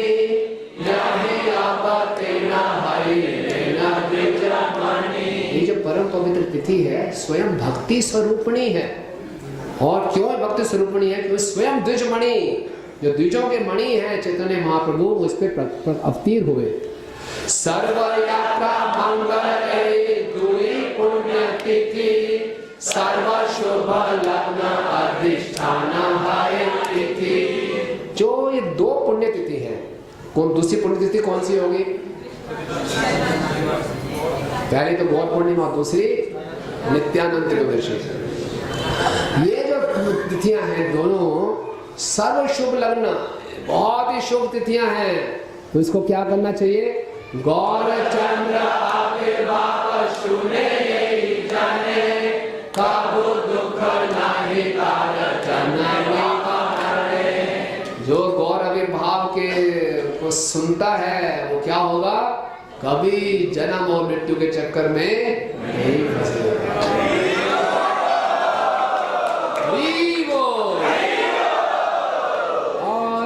इसके बाद ये बताया सर्व यात्रा मंगल यही दो पुण्य तिथि सर्व शुभ लग्न अधिष्ठान है तिथि। जो इन दो तिथियों को बहुत अच्छे ढंग से इसका सेवन करता है, नित्यानंद त्रयोदशी और गौर पूर्णिमा को, तो उसको भी बताया गया है कि वो जन्म मृत्यु के चक्कर से छूट जाता है, उसके सारे के सारे बंधन टूट जाते हैं। तो वहां पे भक्ति सिद्धांत ठाकुर महाराज जी अपनी कमेंट्री में लिखते हैं कि ब्रह्म पुराण में भी ये लिखा गया है कि भगवान के आविर्भाव की तिथि के दिन जो हम व्रत रखते हैं, जो संकल्प लेते हैं, इससे हम निश्चित रूप से मोक्ष को प्राप्त करेंगे। तो भगवान के आविर्भाव की तिथि के दिन हमें क्या करना चाहिए, व्रत रखना चाहिए, संकल्प लेना चाहिए। बोले इससे मंगल और कोई कार्य नहीं। अक्सर लोग हमसे पूछते हैं, जब हमारा जन्मदिन होता है हम तो पार्टी करते हैं, खुद भी पार्टी करते हैं, दूसरों को भी खिलाते हैं। आपकी जन्माष्टमी होती है, भूखे प्यासे घूमते रहते हो, अरे खुशियाँ मनाओ, खाओ पियो, क्या है, आज तो ठाकुर जी का जन्मदिन है, उनको भी खिलाओ खुद भी खाओ। ये क्या आपका सेलिब्रेशन है, मुंह सूखा हुआ है, धूप में घूमने क्या है ना। लेकिन शास्त्रों में ये बताया गया है कि भगवान के आविर्भाव को कैसे मनाना चाहिए, संकल्प लेना चाहिए उससे, है ना, व्रत लेना चाहिए और उसके बाद फेस्टिवल मनाना चाहिए, फास्टिंग एंड फेस्टिवल। कि खूब उत्सव मनाएं कि आज भगवान प्रकट हुए, लेकिन हम अपने लिए क्या करें, संकल्प करें। जो ऐसा करता है वो बताया गया पुराणों में कि वो निश्चित रूप से भगवत प्रेम को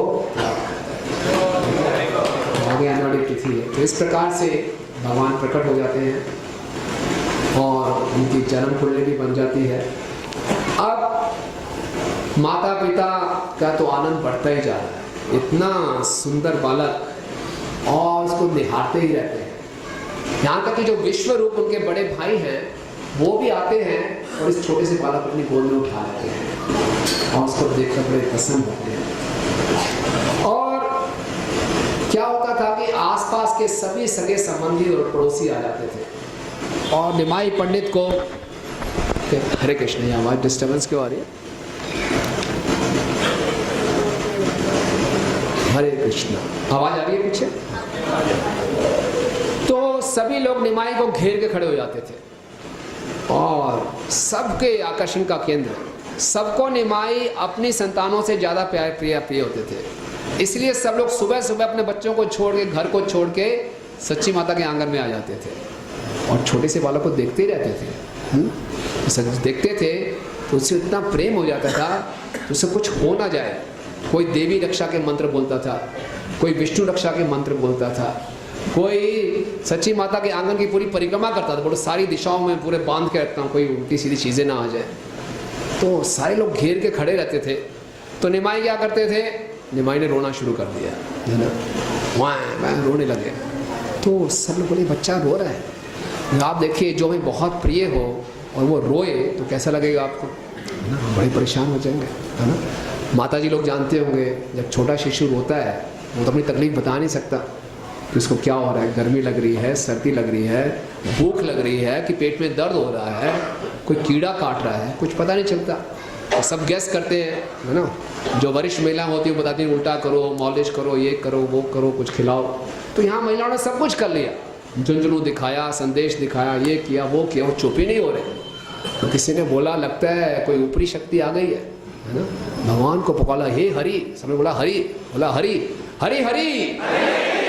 माताओं ने ऐसे बोलना शुरू किया जैसे हरि हरि बोला तो क्या हो गए, राम विश्वम्बर शांत हो गए, शांत ही नहीं मुस्कुराने लगे। तो सब स्त्रियों को लगा अरे अरे बच्चा भी रो रहा था, इतना सब कुछ करने का प्रयास किया, चुप नहीं हो रहा था, और कैसे चुप हो गया, हरि हरि। उनको मालूम चल गया ये तो रहस्य की बात है। अच्छा तो हरि हरि से ये चुप होता है, ये इसका खिलौना है। अच्छा तो हरि हरि करने लगे। तो इस प्रकार से सब लोग उसको घेर के रखते थे। अब फिर भी घेरे हुए भी हैं और उसमें से कुछ लोग, जहाँ भगवान है वहाँ ना कोई शोक है ना कोई भय है, फिर भी इतना प्रेम होता था। कुछ लोग बड़े डरे रहते थे कि कोई बाहर की शक्तियाँ ना आ जाए, इतना सुंदर है, कोई भूत पिशाच ना पकड़ ले। तो देवताओं ने सोचा क्या कुछ मजाक करते हैं इनके साथ। तो देवता घर में आ जाते थे और एक काली छाया आती थी, देखो देखो सब चोर है ना। तो सब बोलते नरसिंगा क्या हो रहा है, चोर आ गया, है ना। तो कोई बोलते नहीं भूत है ना। तो क्या होता था, सब इधर भगदड़ में, तो कोई इधर भाग रहा है, कोई इधर भाग रहा है। तो देवता को मौका मिल जाता, तो आता था भगवान को प्रणाम करके फिर चला जाता था, अरे जा रहा है पकड़ो। इसमें एक ओझा होता था, बोले नरसिंगा आज तू बच के चला गया, तू नरसिंह भगवान की शक्ति को नहीं जानता। तो सब देवता खड़े होते तो हंसते थे, देखो क्या कर रहे हैं। तो इस प्रकार से 1 महीना बीत गया। 1 महीने के बाद सच्ची माता उस प्रसूति गृह से बाहर आई। पहले क्या होता था, हर एक घर में एक मैटरनिटी वार्ड होता था, बच्चे वहीं पैदा होते थे, कोई नर्सिंग होम नहीं होता था, कोई सिजेरियन ऑपरेशन नहीं होता था, अल्ट्रासाउंड नहीं होता था, घर के अंदर ही संतान की उत्पत्ति होती थी। लेकिन 1 महीना जिसे कहते हैं ना सूतक टाइप, वहाँ पे उनको रखा गया। फिर वो बाहर आई गंगा स्नान के लिए, सभी स्त्रियाँ गई उनके साथ, गंगा स्नान किया। फिर एक साक्षी देवी का मंदिर था, वहाँ गए। साक्षी देवी का मंदिर वहाँ लोकल मंदिर होता है, जैसे वहाँ कहा जाता प्रथा थी, कोई वहाँ जाएगा बच्चे को लेके तो कम से कम उसकी बच्चे की आयु 60 साल वो हो ही जाएगी, इसलिए वो जाते थे। और फिर वापस आई, सभी स्त्रियों को बहुत सुंदर सुंदर उपहार दिए, सिंदूर दिया, गरी दी, चावल दिए, सब बांट दिए। तो सच्ची माता और जगन्नाथ मिश्र बहुत प्रसन्न होते थे। और फिर जब वापस, अब तो सभी के सभी स्त्रियों का ये डेली शेड्यूल बन गया, सुबह सुबह वो आ जाते थे निमाई के पास, और निमाई सुबह सुबह क्या कर देते थे, रोना शुरू कर देते थे। तो सुबह से रोना शुरू कर देते तो माता ही क्या करती थी, इससे वो चुप नहीं होंगे। कैसे बोलेंगे? हरी हरी बोलते हो चुप हो जाते थे। फिर माताओं ने समझा, क्योंकि वो बहुत प्रेम करते थे कि हमारा बच्चा ये चाहता है, तो इसके रोने पे ही हम हरी हरी क्यों करें, वैसे हमेशा क्यों ना हरी हरी करते रहे। तो सब लोग फिर क्या करने लगे, ताली बजाकर हरी हरी करने लगे, हरे हरे हरे हरे हरे हरे हरे हरे हरे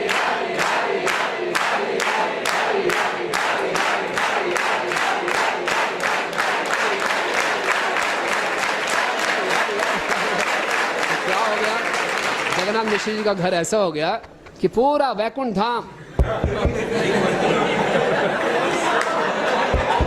हरे कृष्ण पूरा वैकुंठ धाम हो गया।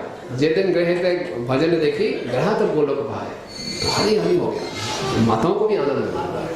तो इस तरह से होते होते विश्वम्भर 4 महीने के हो गए।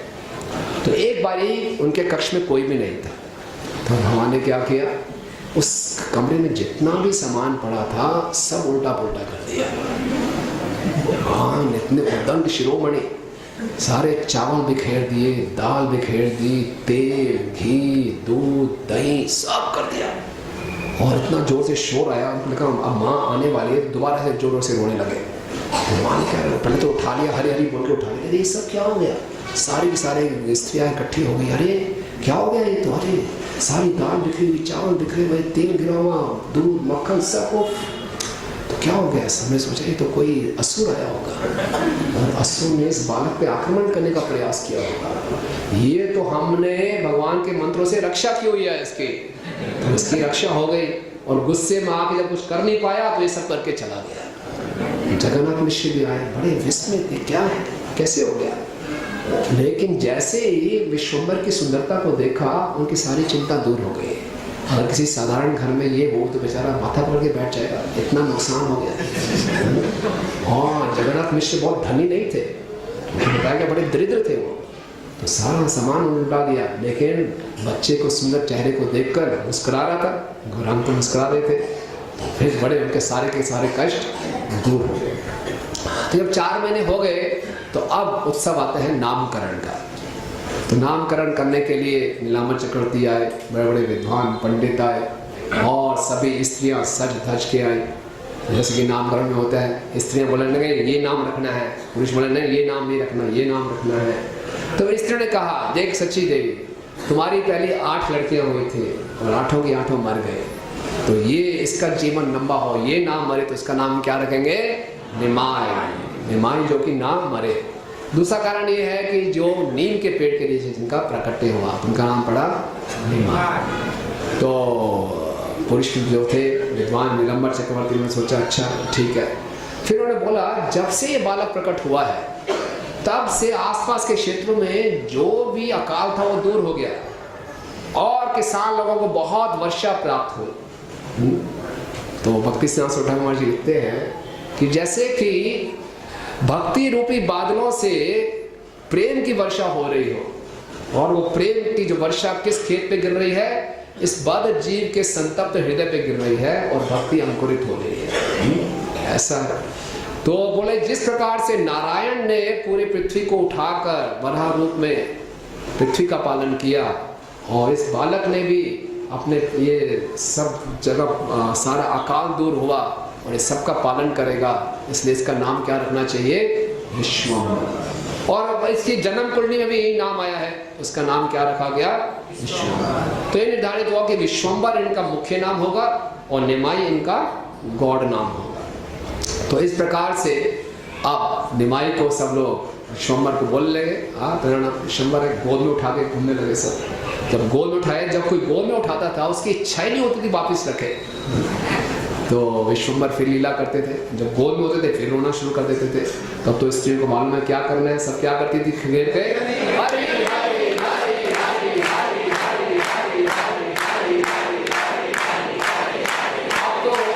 विश्वम्भर क्या करते थे, केवल हंसते ही नहीं थे, मुस्कुराते ही नहीं थे, गोद में पड़े पड़े नाचना शुरू कर दिया। तो स्त्रियों को बड़ा आनंद आया। इस प्रकार से निमाई और थोड़े बड़े होते हुए संकीर्तन चलता गया। प्रतिदिन संकीर्तन होता था, स्त्री आ जाती थी, गोद में उठाती थी और निमाई के साथ संकीर्तन करती थी। फिर निमाई इतने बड़े हो गए कि अब घुटने के बल चलने लगे। जब घुटने के बल चलते थे, बच्चा आप जानते हैं एक नई चीज़ सीखा है वो तो कभी कहाँ और जैसे कि बच्चा हर जगह हाथ डाल देता है, निमाई भी ऐसा करते थे। कभी आग को पकड़ रहे हैं, कभी कोई रेंगने वाली जीव को पकड़ रहे हैं, सांप को पकड़ रहे हैं, तो सब निमाई क्या कर रहे थे। और एक दिन क्या हुआ, एक बहुत बड़ा सांप सच्ची माता के हाथ लग गया। इतना बड़ा सांप था, उसने पहले कुंडली लगाई, निमाई उनके पास गए और चुपचाप उस सांप के ऊपर बैठ गए। तभी कोई आया, अरे निमाई सांप के ऊपर, अरे निमाई सांप सब इकट्ठे हो गए। आप देखो आपके घर में इतना बड़ा सांप हो, हम शहरों में तो सांप देखते हैं, कभी कोई यहाँ सांप दिख जाता है। उस सांप को और सांप के ऊपर आपका सबसे प्रिय बालक उस बड़े सांप के ऊपर बैठा हो, क्या हालत होगी। सच्ची माता जगदम्बिका तो कांपने लगे, रोने लगे, रे निमाई सब रोने लगे, गरुड़ गरुड़ जी गरुड़ जी गरुड़ जी। उनसे गरुड़ जी का नाम लेंगे तो सांप भाग जाएगा, लेकिन वो सांप कोई साधारण सांप नहीं थे। वो कौन थे? स्वयं अनंत शेष।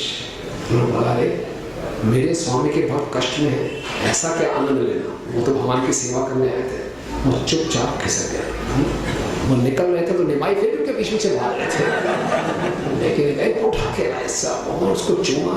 अरे क्या बच्चा बच गया, आज तो भगवान ने बचा लिया इसको। देखो देखो सांप कितना विशेष था, इसको काटा नहीं। और निमाई बड़े हंस रहे थे, निमाई फिर जा रहे थे उस सांप की तरफ, रोक के रखा।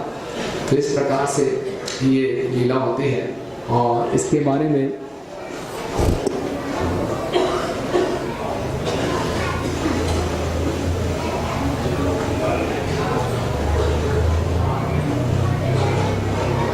इस सांप के बारे में भी लीला का श्रुति फल बताया गया है कि जो इस सांप की लीला को सुनेगा, आपको सुनाते हैं क्या श्रुति फल है इसका।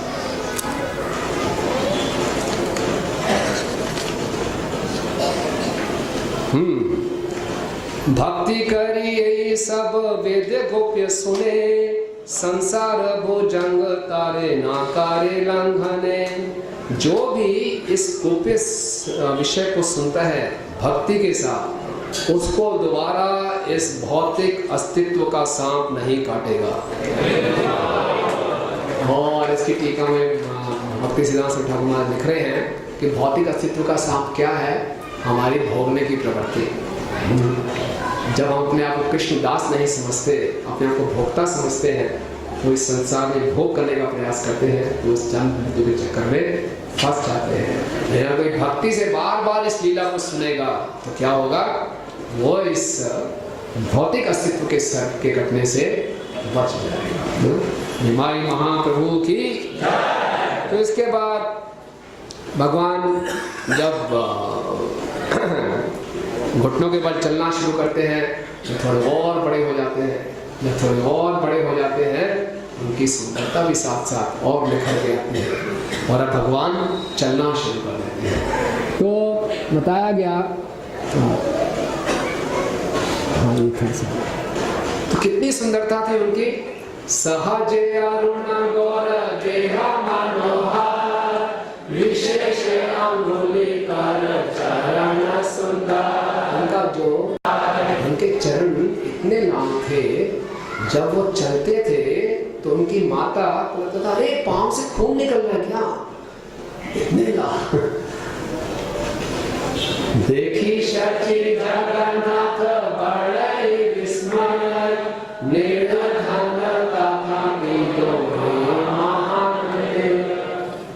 अपने इस बालक की सुंदरता को देखकर बड़े विस्मित होते थे। और वृंदावन ठाकुर जी कह रहे हैं, हालांकि दोनों निर्धन थे लेकिन हमेशा महाआनंद थे। बहुत सुंदर संदेश मिलता है।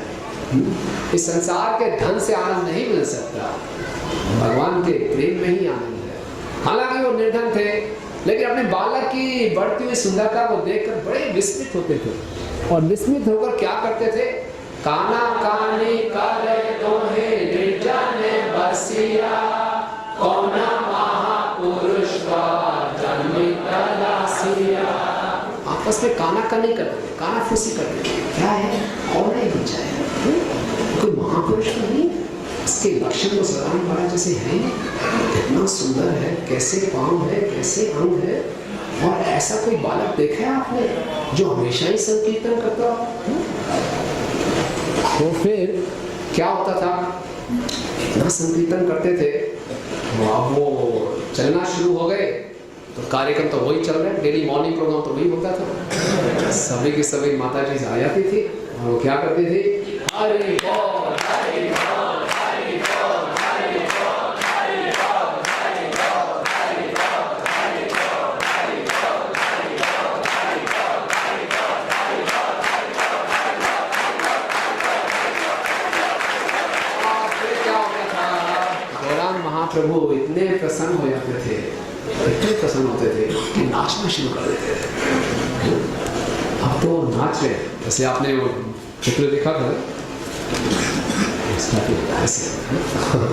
सब स्त्रियां ताली बजा रही हैं। हाँ, पहला जो हमारे पीछे बैकग्राउंड में देख रही है, बैकग्राउंड में है गौरांग महाप्रभु नाच रहे हैं। अब गौरांग महाप्रभु नाच रहे हैं तो स्त्रियां और आनंदित हो रही हैं। जब स्त्रियां और आनंदित हो रही है, उनके कीर्तन का उत्साह और उत्साह से कीजिए, हरि बोल हरि बोल हरि बोल हरि बोल हरि बोल हरि बोल हरि बोल हरि बोल हरि बोल हरि बोल हरि बोल। और ऐसा होता था तो गौरांग महाप्रभु और प्रसन्न हो जाते थे, इतने प्रसन्न हो जाते थे कि गौरांग महाप्रभु की एक्सटेसी इतनी बढ़ जाती थी कि महाप्रभु जमीन पे लौटना शुरू कर देते थे। और जमीन पे जब लौटते थे तो उनका जो सुनहरा देह था धूली धूली हो जाता था, और फिर उठते थे और शर्मा के फिर माँ की गोद में कूद जाते थे और फिर नीचे आते थे। अब ये सब देखकर स्त्रियों को और आनंद होता है, क्या है, बच्चा है, क्या कर रहा है, नाच रहा है, जमीन पे लौट रहा है। वो बड़ी प्रफुल्लित होकर फिर बोलती थी, हरि बोल हरि बोल हरि बोल हरि बोल हरि बोल हरि बोल हरि बोल हरि बोल हरि बोल हरि बोल हरि बोल हरि बोल। तो गौरांग महाप्रभु का इतने आनंद में आ गए, वो इतने चंचल थे, अब तो घर से बाहर चले गए। अब घर से बाहर चले गए तो घर के बाहर जब गए तो वहाँ पे कहीं केले बेचने वाला, कोई संदेश बेचने वाला, कोई नारियल बेचने वाला, उनके पास गए और आनंद में इतने सुंदर, तो वो उनकी सुंदरता से इतने प्रभावित हो जाते थे। और गौरांग महाप्रभु मांगते रहते तो कोई उनको संदेश दे रहा है, कोई नारियल दे रहा है, कोई केले दे रहा है, और अपने छोटे छोटे हाथों में सब लेकर आते थे। और जब लेके आते थे, जो स्त्रियां कीर्तन कर रही हैं सबको बांट देते थे, चैंटिंग डांसिंग एंड फिस्टिंग। तो जब स्त्रियां देखती थी, अरे यार क्या बालक है, क्या बुद्धि है इसके अंदर, किसने इसको बोला, बाहर गया और सबको बांट दिया। तो बहुत सुंदर संदेश इससे मिलता है। क्या संदेश मिलता है इससे हमें,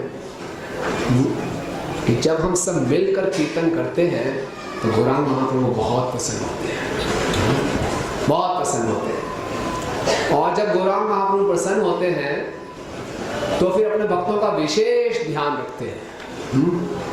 तो ये जो लोग भगवान के इस संकीर्तन आंदोलन में जुड़े हैं, चैंटिंग डांसिंग में लिप्त हैं, तो फीस्टिंग की चिंता नहीं करनी चाहिए।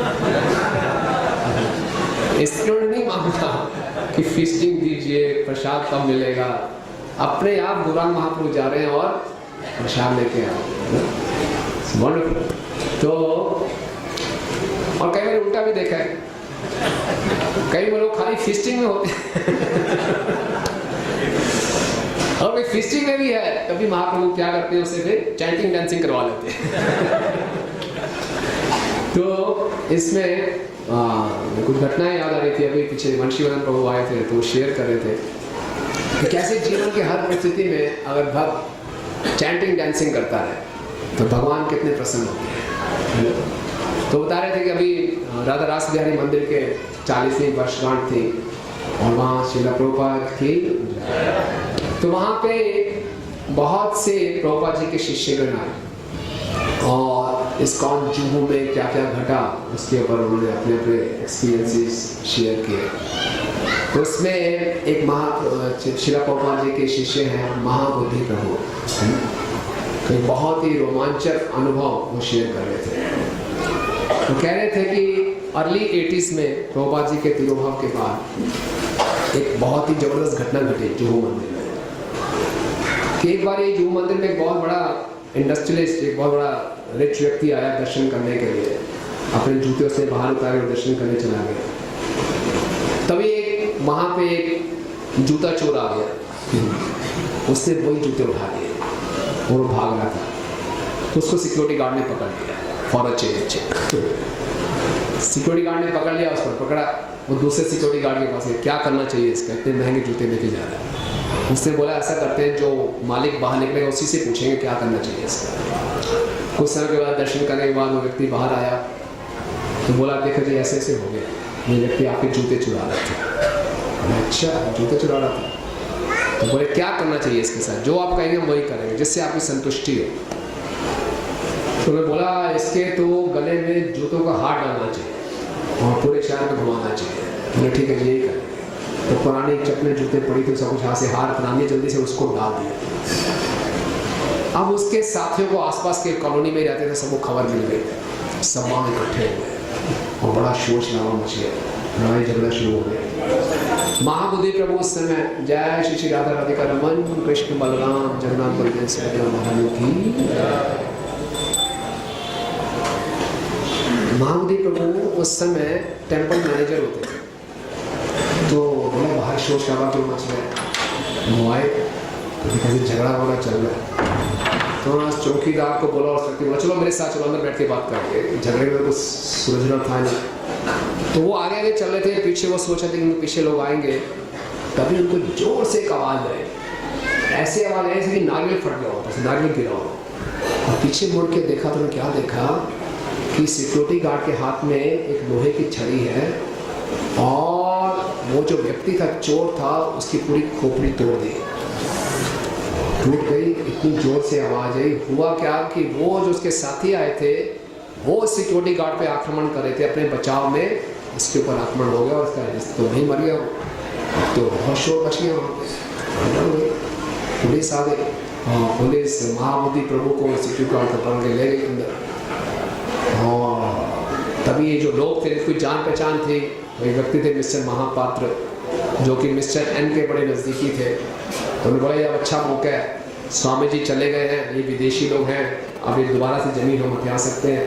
उसने खूब पॉलिटिकल प्रेशर डलवा के पुलिस पे प्रेशर डाला।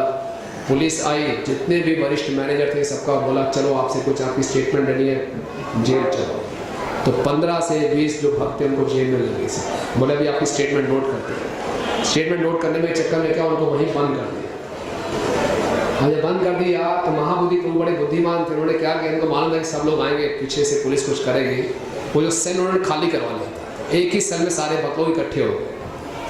तो क्या किया, बाय चांस उसमें श्रीधर स्वामी महाराज भी थे, जो प्रभुपाद जी के शिष्य थे, उनको जॉली स्वामी बोला जाता था, बहुत पसंद रहते थे हर अवस्था में, और अभी तो उनका तिरोभाव हो गया। तो उन्होंने देखा अचानक उस जेल की दीवार पे ना ऐसे एक छोटा सा कागज लटका हुआ था और उस कागज पे लिखा था कीर्तन सागर।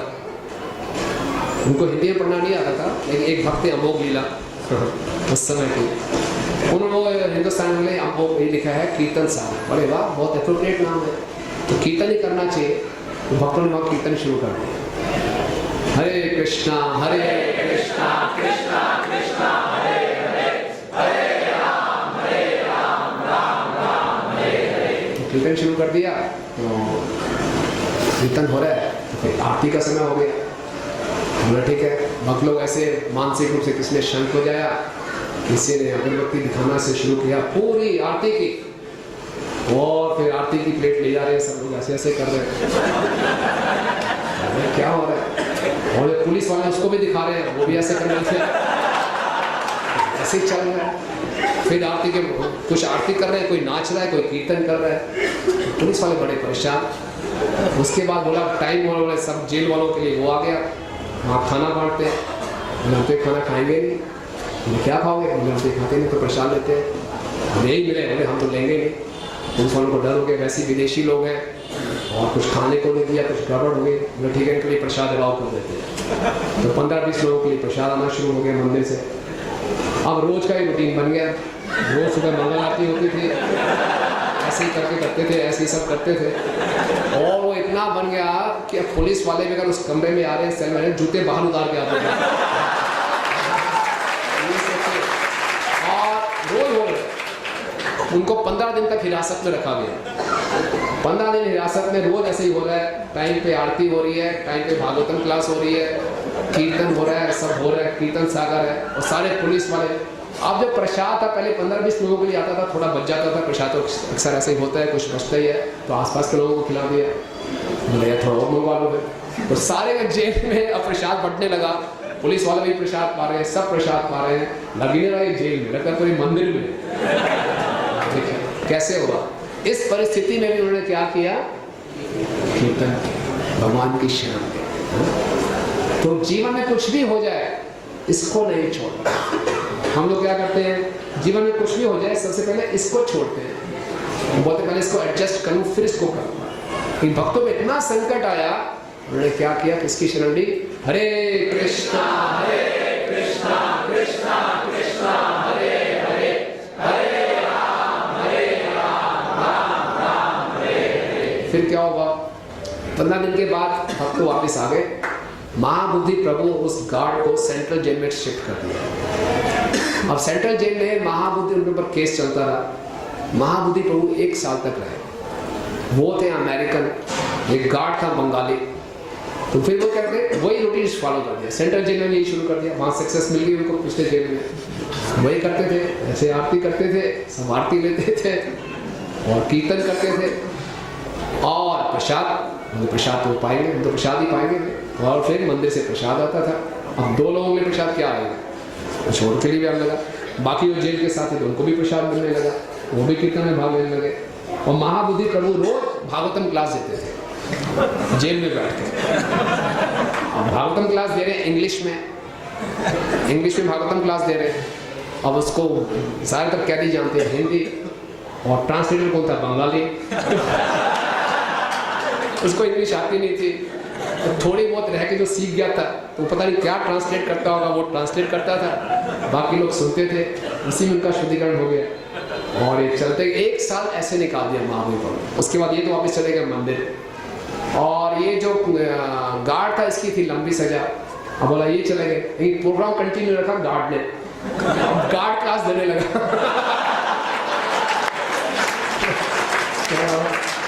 ये है संकीर्तन।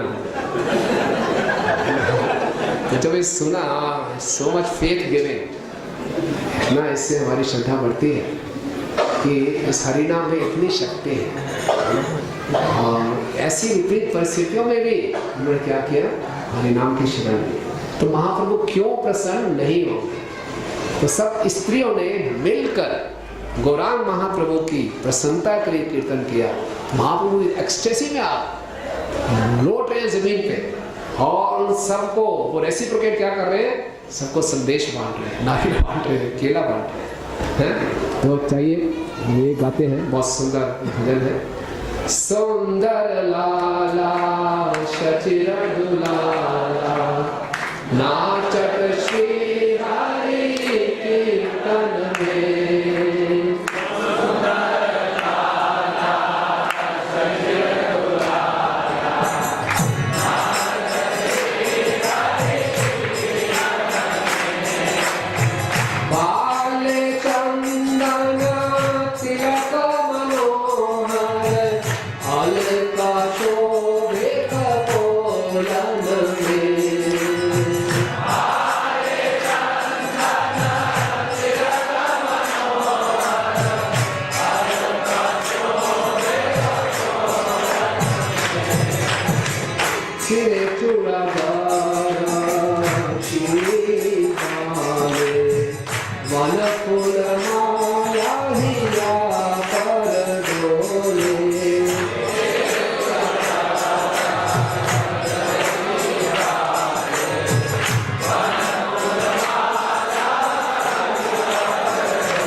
के आंगन में रोज संकीर्तन होता था।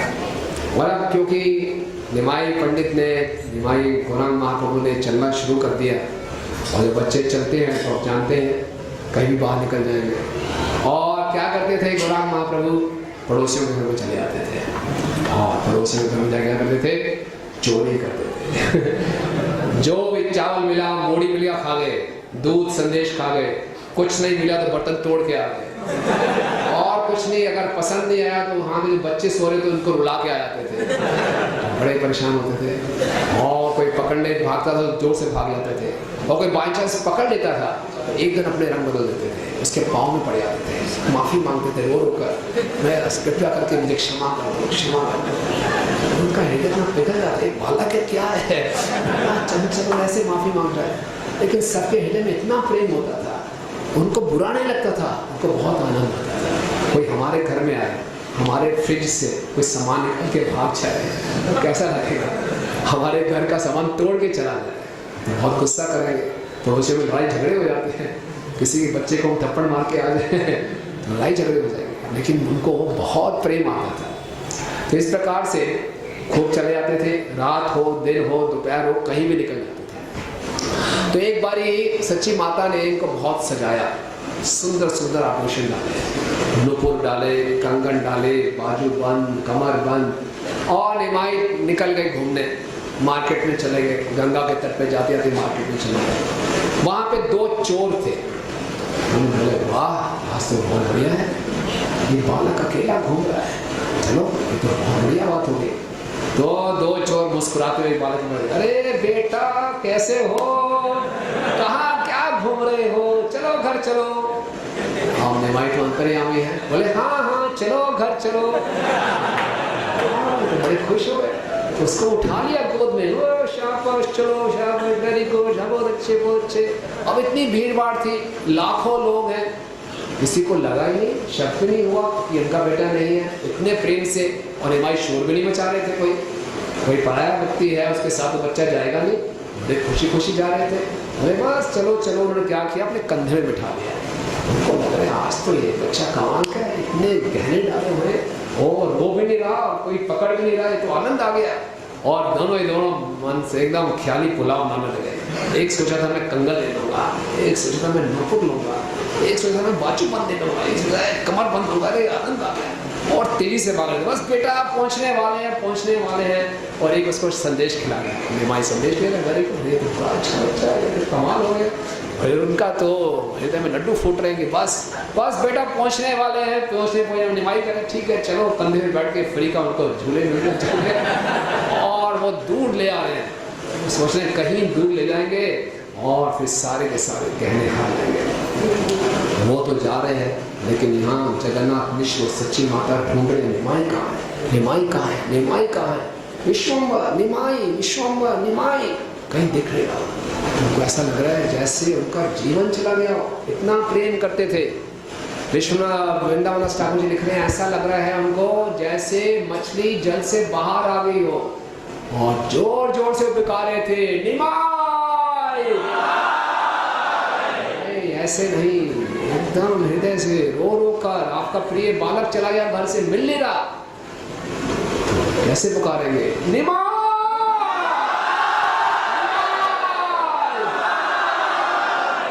अंतर्यामी है, उनके बेटा उनके माता पिता को इतना दुख हो रहा है, सारे उनके पड़ोसी दुखी हो गए। तो भगवान ने अपनी माया शक्ति ऐसे की, उन चोरों को ऐसे घुमाया, वो भाग भाग के आए, उनको लगा अपने घर में पहुंच गए, नहीं कहाँ पहुंचे वो, जगन्नाथ मिश्र के घर के सामने। बोले बेटा घर आ गया, बोले हाँ घर आ गया, नीचे उतारो, हाँ नीचे उतारो, जल्दी उतारो।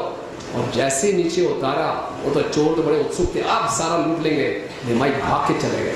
और वहाँ जगन्नाथ मिश्र ऐसे बैठे थे, सर पे हाथ रख के, तो बिल्कुल उनके गोद में चले गए, और गोद में जगन्नाथ मिश्र ने वापस आ गया, जैसे उनका जीवन वापस आ गया। तो ऐसे गले लगा लिया, और सब लोग क्या बोले, हरी हरी हरी हरी, जोर से खुश हो गए। चोरों को लगा ये क्या हो गया, ये बालक तो वहाँ चला गया, ये तो उसका ही घर आ गया, ये तो पकड़ लेंगे। और डर के भागे, बड़ी जोर से भागे। जब भागे तो एक दूसरे से बोलने में हुआ क्या, हम तो अपने घर पे ला रहे थे। किसी ने बोला भैया लगता है कोई जादू टूना हो गया है। दूसरा बोलता है ये तो हमारी चंडी देवी थी जिसने रक्षा कर ली, और तो फंस जाते, हम तो बड़े सौभाग्यशाली, खूब पिटाई होती। दोनों एक दूसरे को गले लगाने लगे, भैया बच गए आज तो। और वहाँ पे सब लोग बोले अरे कैसे तू कहाँ चला गया निमाई? फिर बोला अरे कौन लेके आया इसको, कौन लेके आया? देखा कोई है नहीं, किसी ने बोला 2 लोग आए थे, 2 लोग तो थे, पता नहीं कहाँ गए, कौन था निमाई, कौन लेके आया तेरे? बोले हाँ क्या हुआ? बोले मैं तो सिर्फ घूमते घूमते गंगा के तट पे चला गया, रास्ता भूल गया, 2 सज्जन व्यक्ति थे, उन्होंने उठा के लाए, मुझे संदेश भी खिलाया, हाँ यहीं कहीं होंगे। बोले हाँ देखो देखो, जगन्नाथ मिश्र ने बोला उनके लिए कोई उपहार लेके आओ, तो एक पगड़ी लेके आए, उनको पगड़ी डालेंगे, लेकिन वो चोर पहले ही भाग चुके थे। तो फिर सबने बोला देखो शास्त्रों की बात कभी झूठ नहीं होती। कैसे झूठ नहीं होती? जो बच्चे होते हैं, जो बूढ़े होते हैं, जो असहाय होते हैं, भगवान उनकी रक्षा करते हैं। देखो कैसे हमारे बच्चों की रक्षा की भगवान। तो इस प्रकार से ये सब कह रहे थे और निमाई खूब हंस रहे थे।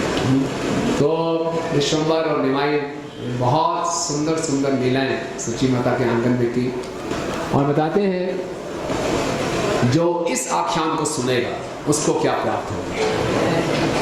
वेद गोप्य ऐस आख्यान ये सुने, भक्ति है चैतन्य चरणे। कोई ये वेद गोप्य है, ये जो आख्यान कोई सुनेगा चैतन्य महाप्रभु के चरणों में, इसको दृढ़ भक्ति प्राप्त हो जाएगी।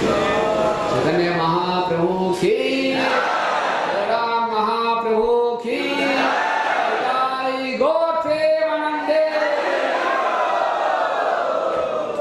सब भक्तों का बहुत बहुत धन्यवाद। आपकी प्रसन्नता के लिए आपको 10 मिनट पहले छोड़ा जा रहा है। आप सबने बहुत ध्यानपूर्वक सुना, और हम यही महाप्रभु के चरणों में प्रार्थना करेंगे कि हमारे इस श्रवण और कीर्तन की सेवा को स्वीकार करें, हमसे प्रसन्न हो और हम पर हमारी कृपा करें। जगत गुरु श्रील प्रभुपाद की